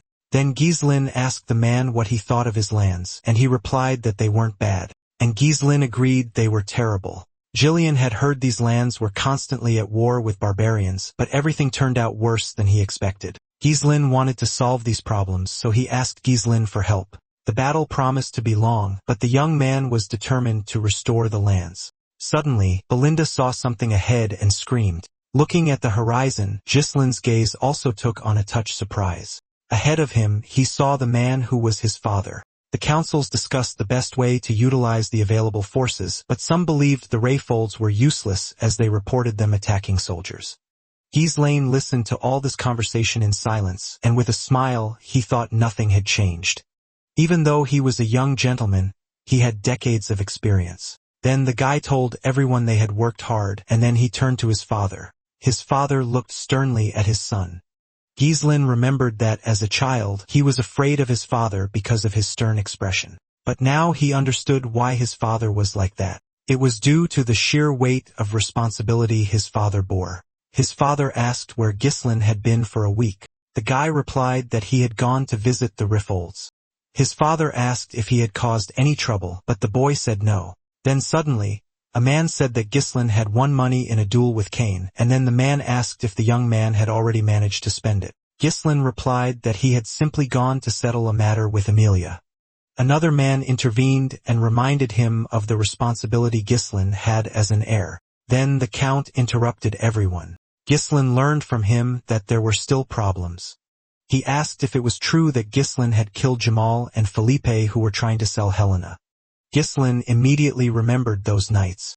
Another man said that Ghislaine probably wouldn't be able to handle them, so he pitted them against each other. The knights were traitors, but Ghislaine understood that no one was happy about their deaths. Ghislaine said that's pretty much what happened, and the man was satisfied with his own perception. Suddenly, Ghislaine heard praise. His father said the most important thing was that Helena was safe. Ghislaine was surprised as it was the first time his father had praised him. So he decided to ask his father for a favor. A man said that if it was about money, it wasn't going to happen. Another agreed that Ghislaine had too many sins. In his fury, he rattled off a list of them, and Ghislaine had no comeback because it was all true.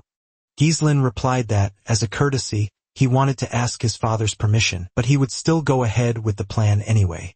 But he refused to tell Belinda about it for the time being. After all, he knew a leak would cause trouble. He knew the monster forest held a spot teeming with runic stones. This mineral was imbued with magic, driving everyone wild for it. It was often used to craft various tools, basically, anywhere magic was involved. Historically, the Delphine family had seized control of its deposits. But knowing all this, he wanted to change things. Belinda, however, hated being kept out of the loop. Still, she agreed to follow Ghislaine's every word. When he asked to hire an army, Jillian questioned if he was truly sure, warning it would draw unwanted attention. But Ghislaine knew just the right people and even planned to handpick them. Jillian immediately caught on to who Ghislaine meant. Though powerful, these mercenaries would tear you limb from limb if they weren't satisfied. Even so, Ghislaine was set on hiring the Cerberus mercenary squad. The very next day, they set out to tame these wild dogs. Their camp was nestled on the outskirts of the territory. As Jillian and Gislin neared the camp, they were immediately spotted. The mercenaries snickered, realizing the travelers looked utterly lost. One of them scoffed, saying they looked like common aristocrats. But when he peered through the telescope again, he saw a sudden jarring movement. Then a blood-curdling scream ripped through the air, seizing the attention of every mercenary. Jillian had suddenly lunged at one of them, seizing him by the head. He began to squeeze the poor man's head with crushing force. But then, with a flick of his wrist, he sent the mercenary flying. Seeing Jillian's strength, all the mercenaries grew wary. Sensing something was off with the old man, they drew their weapons and surrounded him. Suddenly, someone declared that not even an aristocrat dared to approach them like that. The man snarled that the travelers wouldn't leave there alive, but suddenly, the smile vanished from his face. That's because Gislin stepped forward. The guy asked who was in charge here. Then the man strode towards the young man. Addressing the mercenaries, the aristocrat shocked them with his sheer audacity. But finally, the mercenary smirked. He declared they were dealing with just another crazy aristocrat. And then he swung his weapon, and he hurled it at the guy with all his might. As the heavy object approached him, Gislin didn't even flinch. But suddenly, the weapon veered off course. That's because Jillian stepped in. The man was stunned to see the chain pierced by a sword. Gislin had a feeling he wouldn't be taken kindly to. He told Jillian to do as he pleased, but not to kill the mercenaries. Obeying the command, the man yanked the chain. The weapon's owner was dragged along with it. With a surge of strength, Jillian flung the man skyward, but then the chain coiled around his neck. He then attacked the mercenary with mana. As the man struggled, others jumped into the fight. But Jillian snatched up the man's body, and then he hurled the body at the charging mercenaries. They all crashed down in a heap. Once done, Jillian turned his gaze to the remaining men. Meeting his gaze, the others froze in terror. Dismounting his horse, Gislin demanded to know how much longer he'd have to wait. He insisted they finally bring the boss out. Suddenly, some guy piped up saying he'd been sleeping soundly before all this. Kor introduced himself, asking what Gislin wanted. Gislin replied he wanted to hire them. But Kor was absolutely furious given Gislin had just beaten up his men. Kor calmly stated that aristocrats should really know how to mind their manners. But Gislin shot back that it was merely a greeting and the best way to ensure obedience. The boy just chuckled, asking if Gislin planned a full-blown massacre next time. After that, Kor agreed to consider the guy's proposal. Gislin then revealed the discussion would be about the monster forest. That's why he needed mercenaries. Kor then demanded to know who Gislin was to just waltz into their territory. So Gislin introduced himself, and the moment they learned his identity, the mercenaries went dead silent. Then everyone burst into laughter, declaring his antics were no longer surprising. Kor then flat out said there was no place for people like Gislin here, and he didn't want to hear another word. Right then, he considered negotiations officially over. Gislin fell silent for a moment. Suddenly, someone asked Kor if he was actually scared. Gislin let out a little chuckle, realizing the rumors about their squad were apparently being wildly exaggerated. So Kor quickly changed his tune, suggesting they discuss the price since they were mercenaries after all. Gislin simply scoffed that the weak always look for excuses. Kair retorted that he could have just been messing with him, but Gislin's taunts had ruined everything. So Kair demanded Gislin pay for the damages and just leave, but Gislin wasn't having any of it.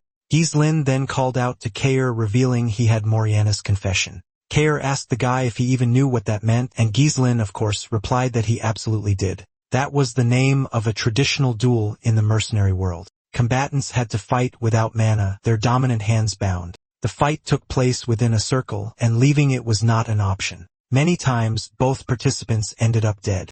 Gislin knew the loser had to obey the victor. He challenged Kair to a duel.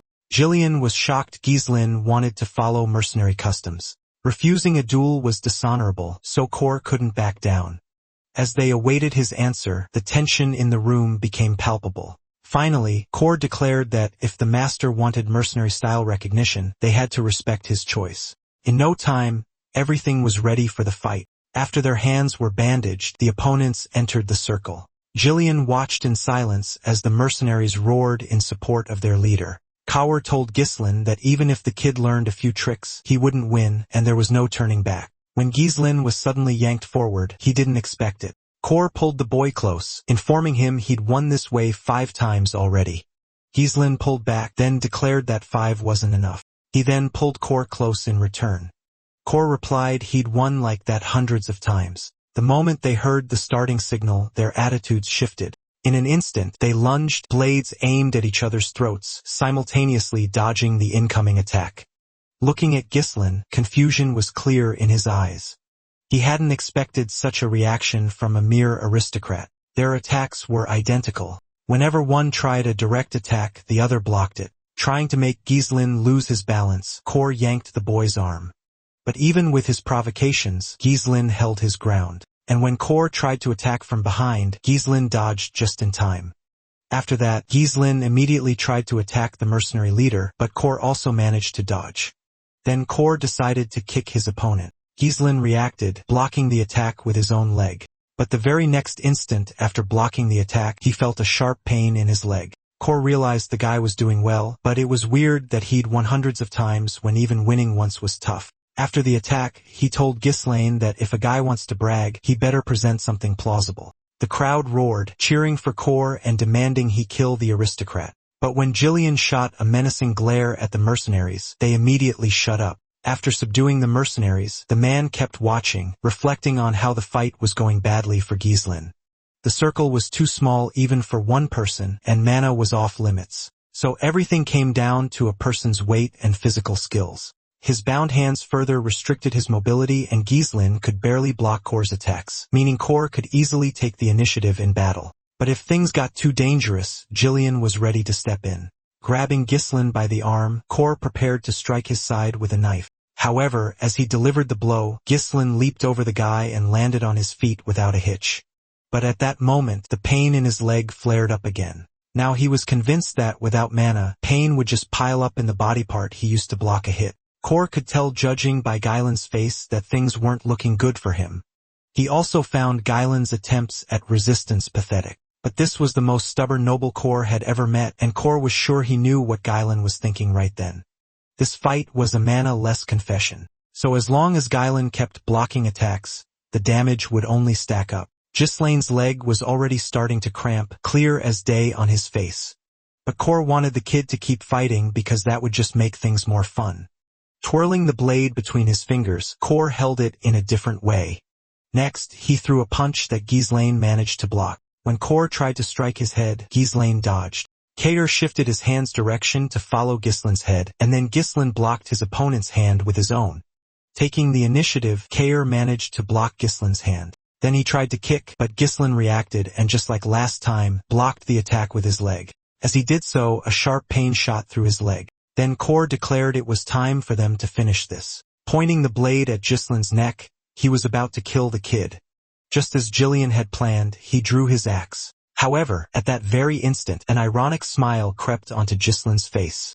Unexpectedly, he managed to dodge Kair's strike. Next, he shifted his stance, ready to strike. That's when the first blood was drawn in the duel. Seeing the wound, Kair froze for a moment. Everyone was equally stunned to see it. Kair landed a blow and tried to attack again, but Gislin dodged. He tried another strike, but the guy dodged that too. Then Gislin counterattacked, wounding Kor in the chest. Kor was cut a second time, throwing the crowd into confusion. The atmosphere started to shift as everyone had thought Kor was dominating. Kor attacked again and missed again. And right after that, Gislin slammed into him with his shoulder. Then he landed multiple punches to his face and neck area. He raised his hand, then suddenly brought it down, plunging his knife into Kor's hand. Enraged, Kor started attacking furiously. He couldn't understand what had changed because just moments ago, Gislin could barely stand. Jillian, constantly observing and analyzing, understood everything.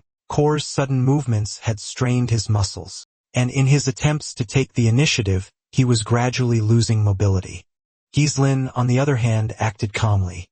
Jillian never imagined that a weight advantage could be overcome like this. Suddenly, Kor heard from his people that they were getting bored, so something had to be done about Gislin. Gislin remarked Kor's resilience was impressive. Many others would have given up and exhausted their mana by now. But Kor retorted that anyone who broke the rules of this ritual had no right to exist in the mercenary world. With a smile, Gislin admitted he was impressed. Kor also suddenly admitted that, in terms of skill, he was inferior. However, he declared that the conditions for victory weren't limited to just that. He abruptly spun around and pulled Gislin towards him. Anyone who crossed the circle's boundaries was declared the loser. No matter how skilled Gislin was, if he was thrown out of the circle, he'd hit the ground. With these thoughts, Kair was confident victory was his. However, Gislin swiftly turned, changing the position of Kair's free hand. In that instant, he almost touched the ground. But before that could happen, he landed a two-footed kick on Kair. With his hands still bound, he used the momentum to swing back inside the circle. Kair immediately started losing his balance. This gave Gislund the opening to slam the mercenary leader to the ground. It was then revealed that Kair had stepped outside the circle.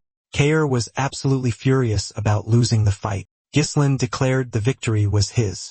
Kair demanded to know who the boy was and where he'd learned such skills. But Gislin, without missing a beat, shot back that Kor had no respect for his master. He abruptly hauled Kor to his feet. Kor was bewildered, protesting that the fight was over. But Gislin retorted that wasn't the case because he hadn't stepped out of the circle yet, and he decided it was time to train his new subordinate. Immediately after, Kor took a brutal punch to the face. He crashed to the ground again, leaving the spectators stunned by the sudden turn of events. Kor tried to stop the boy, attempting to remind him of the rules. But he didn't even get to finish his sentence before Gislin attacked him again. Then Gislin mockingly asked if Kair would also explain the rules of the battlefield. When Kair tried to object, Gislin cut him off, stating that the master's words were not to be doubted. Kair wanted to call the guy crazy, but once again, he couldn't even finish the thought. The beatdown continued for a while. The others didn't know whether to intervene, so they just stood by. Then Kor screamed, begging Gislin to stop. As if hearing him, Gislin yanked Kor close and lifted the man off the ground. But Gislin simply stated that Kor still hadn't left the circle. Kor then glared directly at Gislin. Then turning to his people, he commanded them to kill Gislin. Without hesitation, they drew their weapons, ready to carry out the order. But just then, they saw Jillian standing before them. He declared in a severe tone that he would kill anyone who dared to lay a hand on Gislin. Everyone was shaking with fear, rooted to the spot. Seeing this, Kor realized just how dire his situation was. Trembling slightly, he turned his head to the side. He met Gislin's eyes, a silent dare to keep going. Just as the kid threw another punch, about to connect with Kor, he flashed an ironic smile.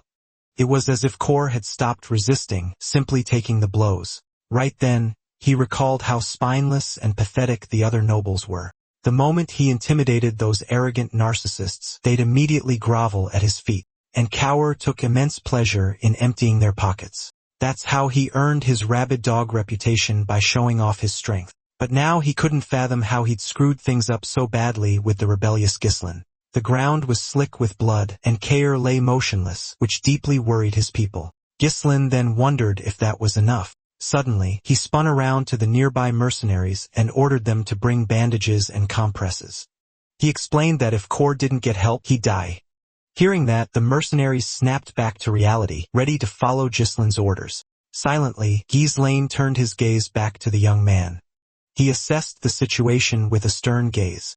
The mercenaries immediately jumped to obey Gislain's command. In the mercenary world, the fist spoke louder than any law, and Gislin knew how to assert his authority in the most effective way possible. When Kor finally came to, Gislin handed him a piece of paper. Pointing to the document, he told Kor to sign it. At first, the mercenary didn't respond, just staring at Gislin.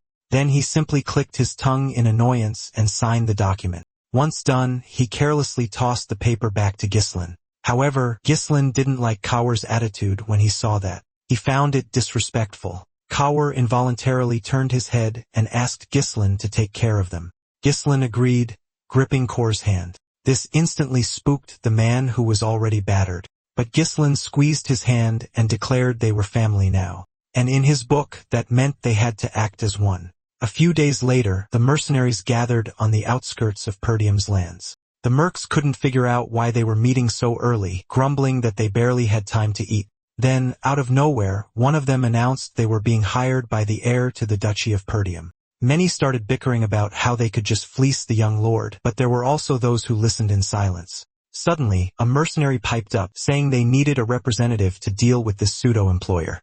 Many were surprised to see Gordon. He confirmed they hadn't messed up and added he couldn't help but notice how much effort they'd put into making their lives easier. The mercs shot back that last time some idiot made inappropriate demands, so things were going as expected, and Gordon suggested they simply not cross the line of reason.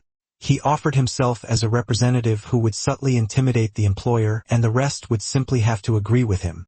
Many agreed, thinking that as long as Gordon was doing the talking, they'd have everything under control. But their conversation was abruptly cut short when someone announced that someone was heading their way. Then a man appeared on the horizon. Quickly became clear that the lone rider was Ghislain. They recognized the guy by his clothes and scoffed at him coming alone. Gordon waved his hand at the rest of the mercs and told them to handle the mood, and he himself would teach the noble a harsh lesson. However, just as he made his move, Ghislain's companions appeared on the horizon right behind him. The guy had brought other mercs with him. Thanks to their elongated helmets, someone recognized them as the Cerberus squad mercenaries. But it still wasn't clear what had happened to these rebels, seeing as they were acting so humble in front of the aristocrat. Before long, all the riders approached Gordon. Ghislain slowly scanned the mercs in front of him with an appraising gaze. Turning to Gordon, he asked if he was the leader. After getting a yes, Ghislain asked the mercenary his name. Looking at Ghislain, Gordon introduced himself a bit hesitant. Hearing the name, Ghislain froze for a moment, his gaze still fixed on Gordon. Then he lightly punched Gordon, saying that was impressive. Next, Ghislain introduced himself too, and the fact that he was actually the heir of Perdium shocked everyone. Turning his horse, Ghislain ordered all the soldiers to gather. And over his shoulder, he explained they were going to clear the forest of monsters. Soon, Ghislain was gearing up for the campaign, donning his armor. At that moment, he thought all preparations for the clearing were complete. A temporary base for the expedition was also set up, and supplies were provided, and the troops were ready. Once Ghislain received the equipment, he went out to his people. Then he asked Belinda for a head count. It turned out they had 150 mercenaries and 40 fighters from the Cerberus squad. After hearing her, Ghislain asked if she had clearly relayed their position to Skaven. Belinda thought he'd object, but the knight even offered to cover their entry into the forest. Next, Ghislain ordered everyone to form a line. Pointing his finger at the forest, he declared they would have to clear that forest. The guy said everyone had surely heard what lurked in that forest: monsters, secrets, and something even more terrifying. Upon learning their objective, many began to fear they wouldn't return alive. Belinda was outraged they were chattering during Ghislain's speech and reprimanded the mercenaries. Ghislain said he wasn't stopping anyone, but if they succeeded, he'd pay triple. Hearing that, no one could believe such a payment. Belinda was instantly furious because they had actually spent all their money on preparations, and Ghislain replied he said it to motivate people. But he still knew that if they succeeded, it would all be worth it. Once again, the man turned to the maid and, with an ironic smile, asked if she believed him. With a heavy sigh, the girl replied that she had to. Kor also chuckled, noting the promise was ridiculous, and it wasn't clear how Ghislain would get out of it. Then Ghislain yelled out loud, addressing his soldiers. Waving his hand towards the forest, he ordered them to retreat. Soon, everyone got to work, hacking away at the forest. There was a ton of work, so even Ghislain got his hands dirty. After he cut through a tree trunk, he gave it a mighty kick to bring it down. He was thrilled to see sunlight finally piercing through the canopy. Turning to his crew, he ordered them to keep clearing the path. Ghislain recalled reading in Dolphin's old notes that the forest was incredibly vast, and one day, it would be possible to drive out all the evil spirits from it. But right now, the priority was money and carving a path straight to the deposit. And to thwart the greedy desires of Perdium's envious folk, this profit was absolutely crucial. Kaur noticed that even Ghislain had decided to get his hands dirty and chop down trees. The mercenaries couldn't tell if he was setting an example or just showing off. Overhearing their chatter, Belinda snapped at them again, ordering them back to work. She was clearly annoyed by how the mercs were treating the job and Ghislain. She then asked Ghislain why he was working personally, especially since he'd hired so many people. They might start looking down on him. Ghislain brushed it off, saying it didn't matter. The more hands on deck, the faster things would get done. Belinda didn't argue, but she realized it seemed like Ghislain knew absolutely everything about that place. Kaur snickered, remarking that the lady was worried about the boss, and they were just dogs being led to hell. At that instant, Jillian spun around sharply and smacked Kaur with the piece of wood he was holding.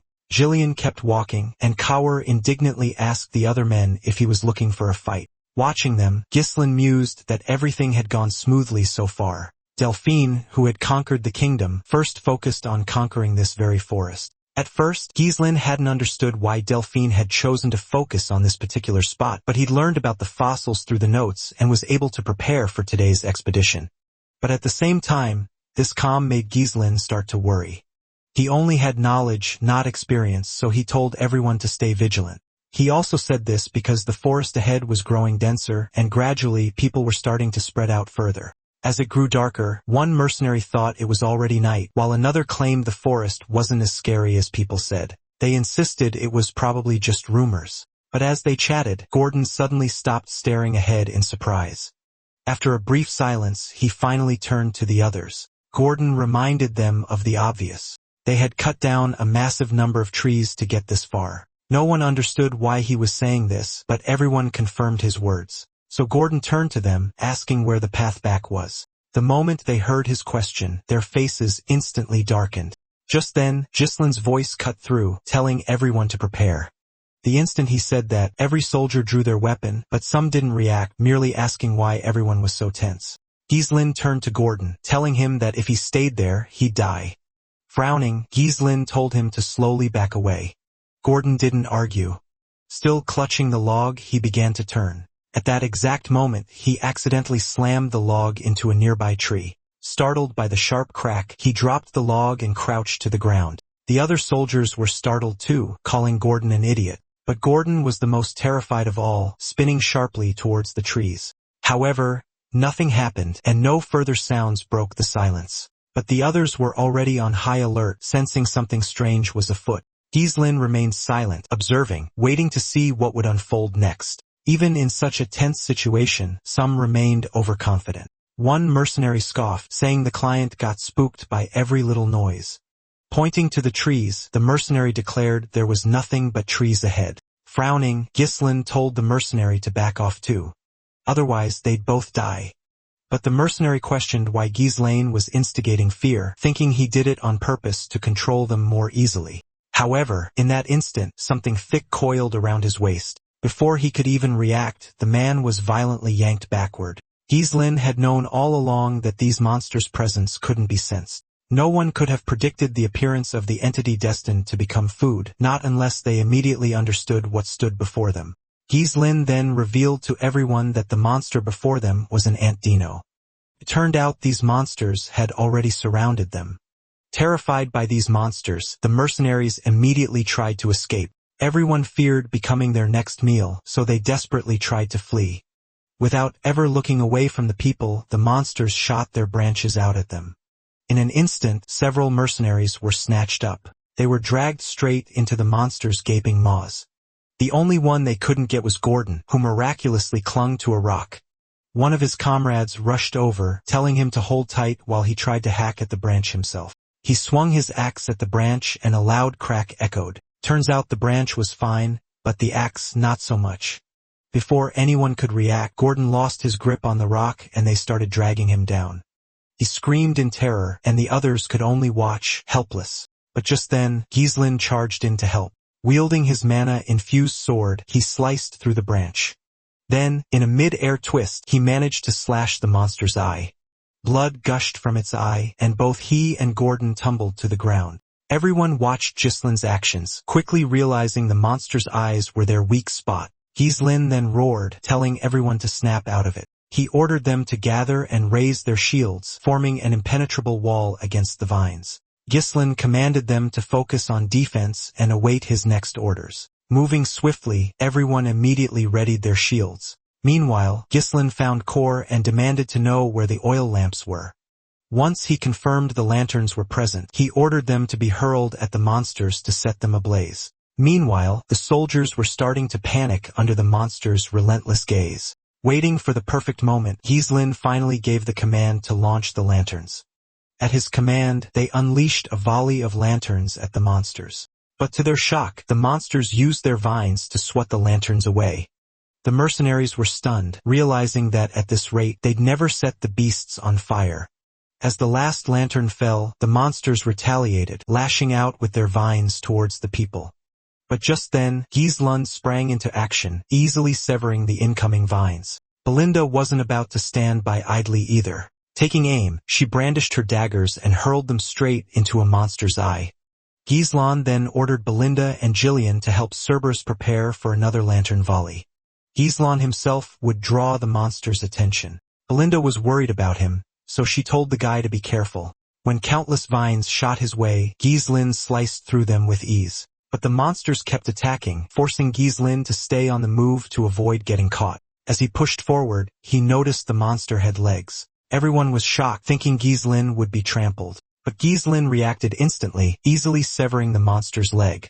Then he leaped and struck the monster right in the eye. While he was busy with one, all the others swarmed him. Turning to the soldiers, Belinda commanded them to throw the lamps down. They all reacted fast, hurling lamps the monsters couldn't snatch this time. Instantly, they burst into flames. The mercenaries were thrilled to see they'd hit their mark. Gisland turned to them, telling them not to stop, to keep attacking.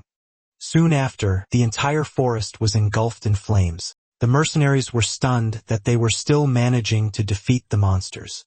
Yet at the same time, they feared the fire might spread throughout the whole forest. Gordon was also delighted that the wooden monsters were helpless against the fire. However, Gisland warned them not to drop their guard because this wasn't the end yet, and then he added that now the monsters would reveal their true forms. As soon as he said that, steam erupted from nowhere.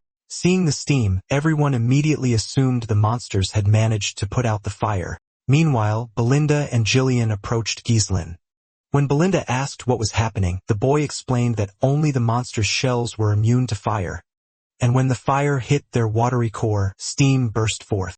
Revealing their true forms, the monsters opened their mouths and shrieked. Seeing the monsters were still alive, the soldiers were terrified. Gisland drew the soldiers' attention, raising his sword and telling everyone to grab their weapons. Sharply lowering his sword and dispersing the steam, Gisland added that the fight was about to begin, and then he charged forward himself. When everyone saw how bravely he charged, they were frozen in surprise. They thought it was easy to say fighting these monsters was easy. However, Kor charged forward with the Cerberus, rejoicing that they could finally join the battle.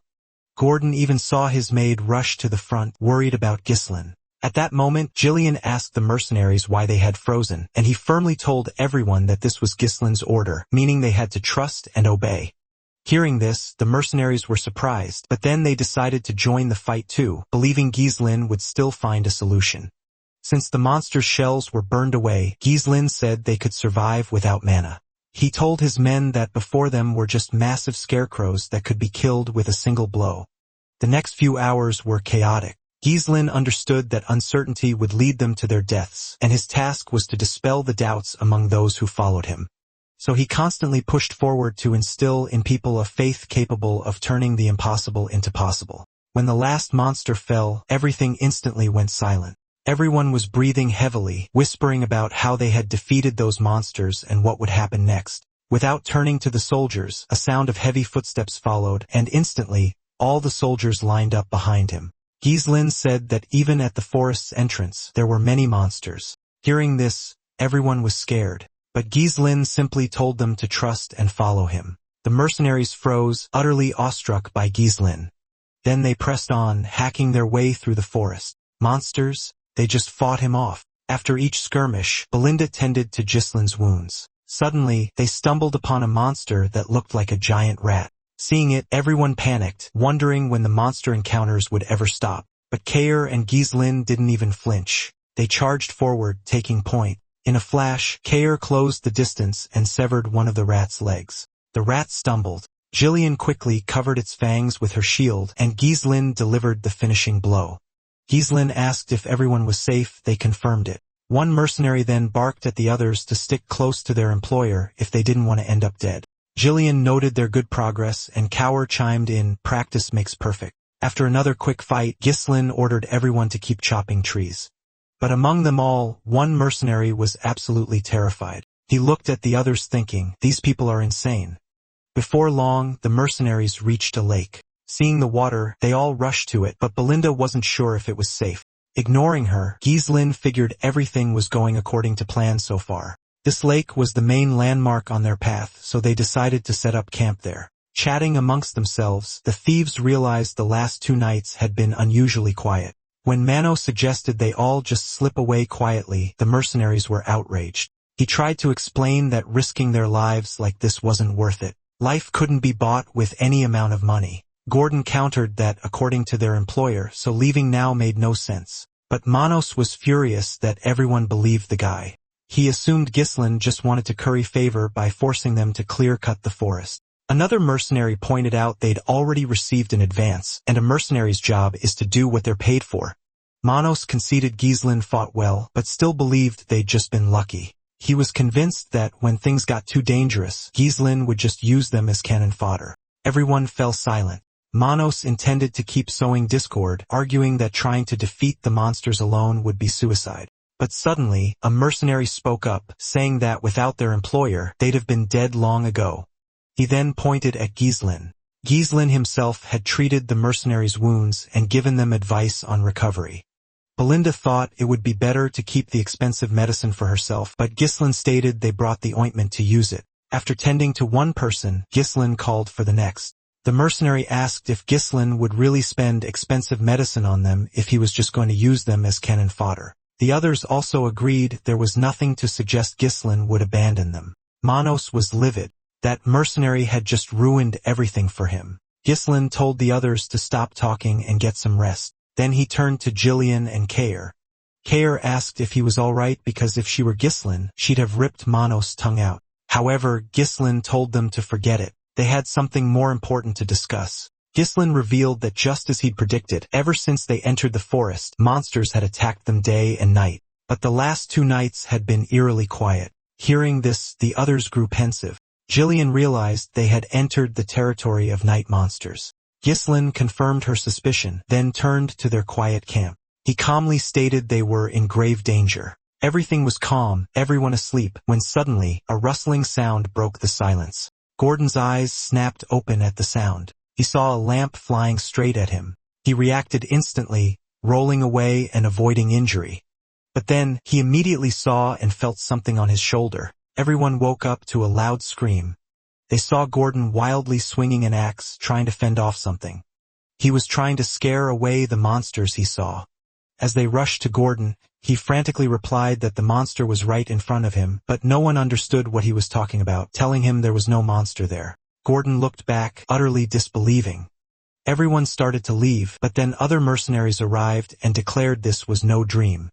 One of them felt a strange presence and watched a lantern vanish into thin air. Soon, the other mercenaries gathered, buzzing about the bizarre occurrences that had plagued their night. One was certain they weren't alone out there, and Ghislain wholeheartedly agreed. The moment Ghislain appeared, everyone parted. He then commanded everyone to gather. As he laid out the plan inside the tent, all the mercenaries assembled outside.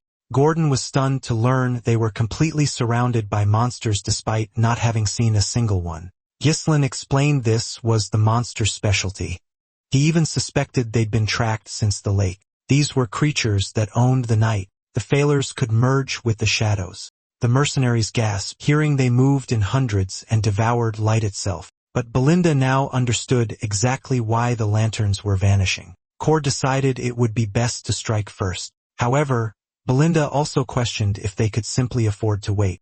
Ghislain retorted that attacking blindly would only provoke the monsters further. But Jillian was astonished to learn there was a way to defeat the creatures all at once. Belinda had already distributed the scrolls Ghislain had prepared to every mercenary. Now Ghislain was about to unveil their battle tactics.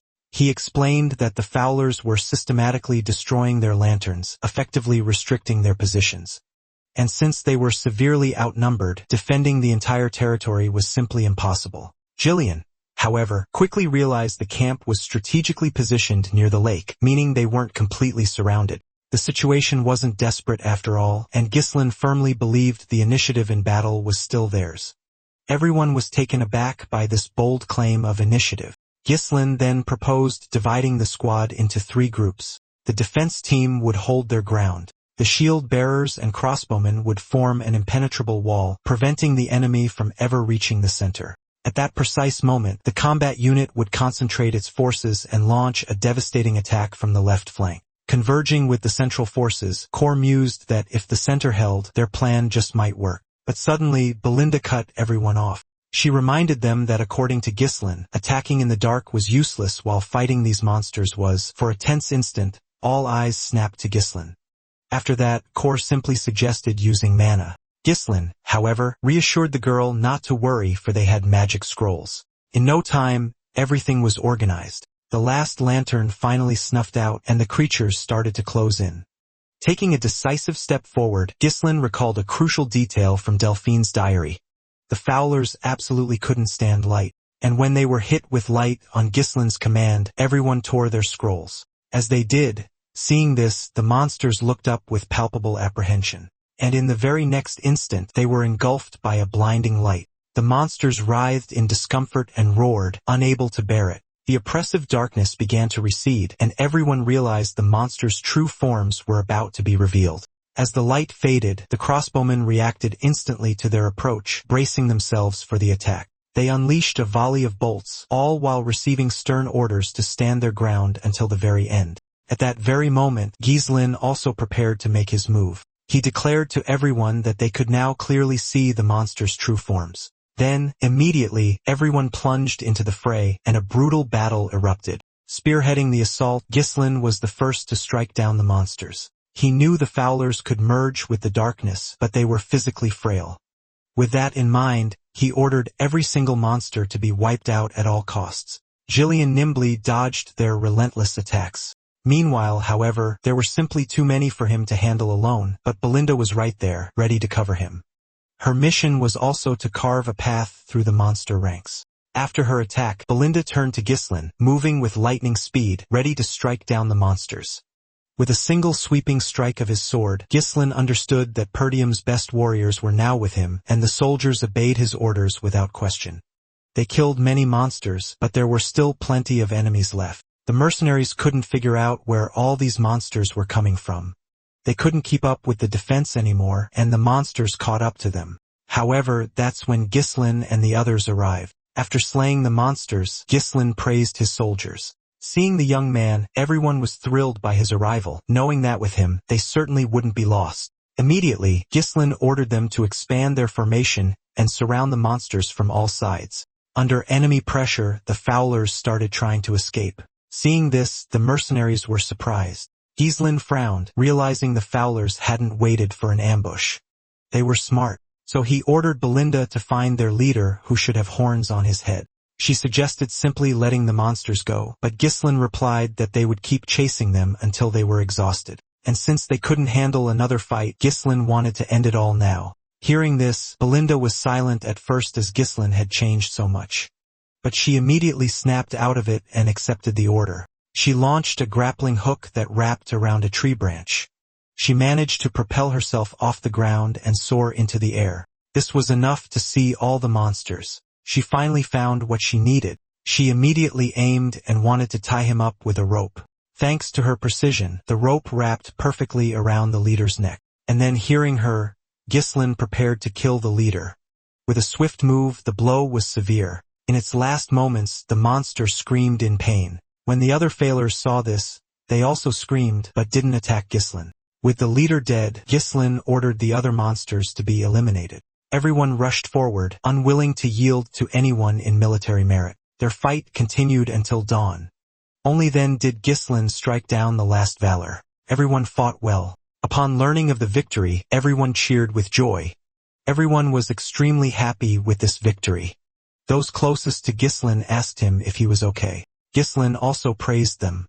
He also ordered the Cerberus squad to scatter the monster corpses around the camp to scare off other monsters. Gillian explained to Cower that if the Fowlers were one of the most powerful creatures, then this was how they protected themselves. However, Kaer was annoyed because Gillian treated him as if he were stupid. Ghislain reflected that they had already been in the forest for over 10 days, and now that they had defeated the Fowlers, all that remained was to reach the runes. With that thought, he gazed at the sunrise, but he couldn't believe that this was the end of their journey. Belinda then reported that 3 people were missing, but the Cerberus squad had suffered no casualties. Smiling, Core said that coming from a commander like that, it wasn't surprising. However, it's unclear where the 3 people went. Gordon realized Manos was missing, but they also didn't find any body. Another mercenary said that escaping a fight was totally in Manos' spirit. In fact, it didn't even surprise him. The mercenaries told Manos that if they hadn't fled, they surely would have died in that battle. And when the others wanted to slow down, Manos said they needed to run faster while the others distracted the monsters. But at that instant, everyone stopped. They ignored Manos' words, and that annoyed the mercenary. But finally, one of them managed to raise a hand and point into the distance. When Manos turned, he saw a massive monster staring at them. Manos was utterly horrified to see it. After all, it was the biggest monster he had ever seen. Without averting its gaze, meanwhile, Ghislaine's team kept advancing. Cor was suddenly surprised to see everyone working without asking questions. After all, Jillian pestered Cor again. Cor said it would be a shame if the mercenaries were dismissed at the end of the mission. But Ghislaine stated that he would hire them as his personal guard. It was believed that mercenaries couldn't defeat a regular army. However, thanks to their recent experience, then Car's people arrived and reported that they had scattered corpses everywhere. Cor observed that it seemed to be working as they hadn't encountered any monsters yet. But Ghislaine was constantly on high alert and hoped his worries weren't in vain. At that moment, Belinda approached him. She had to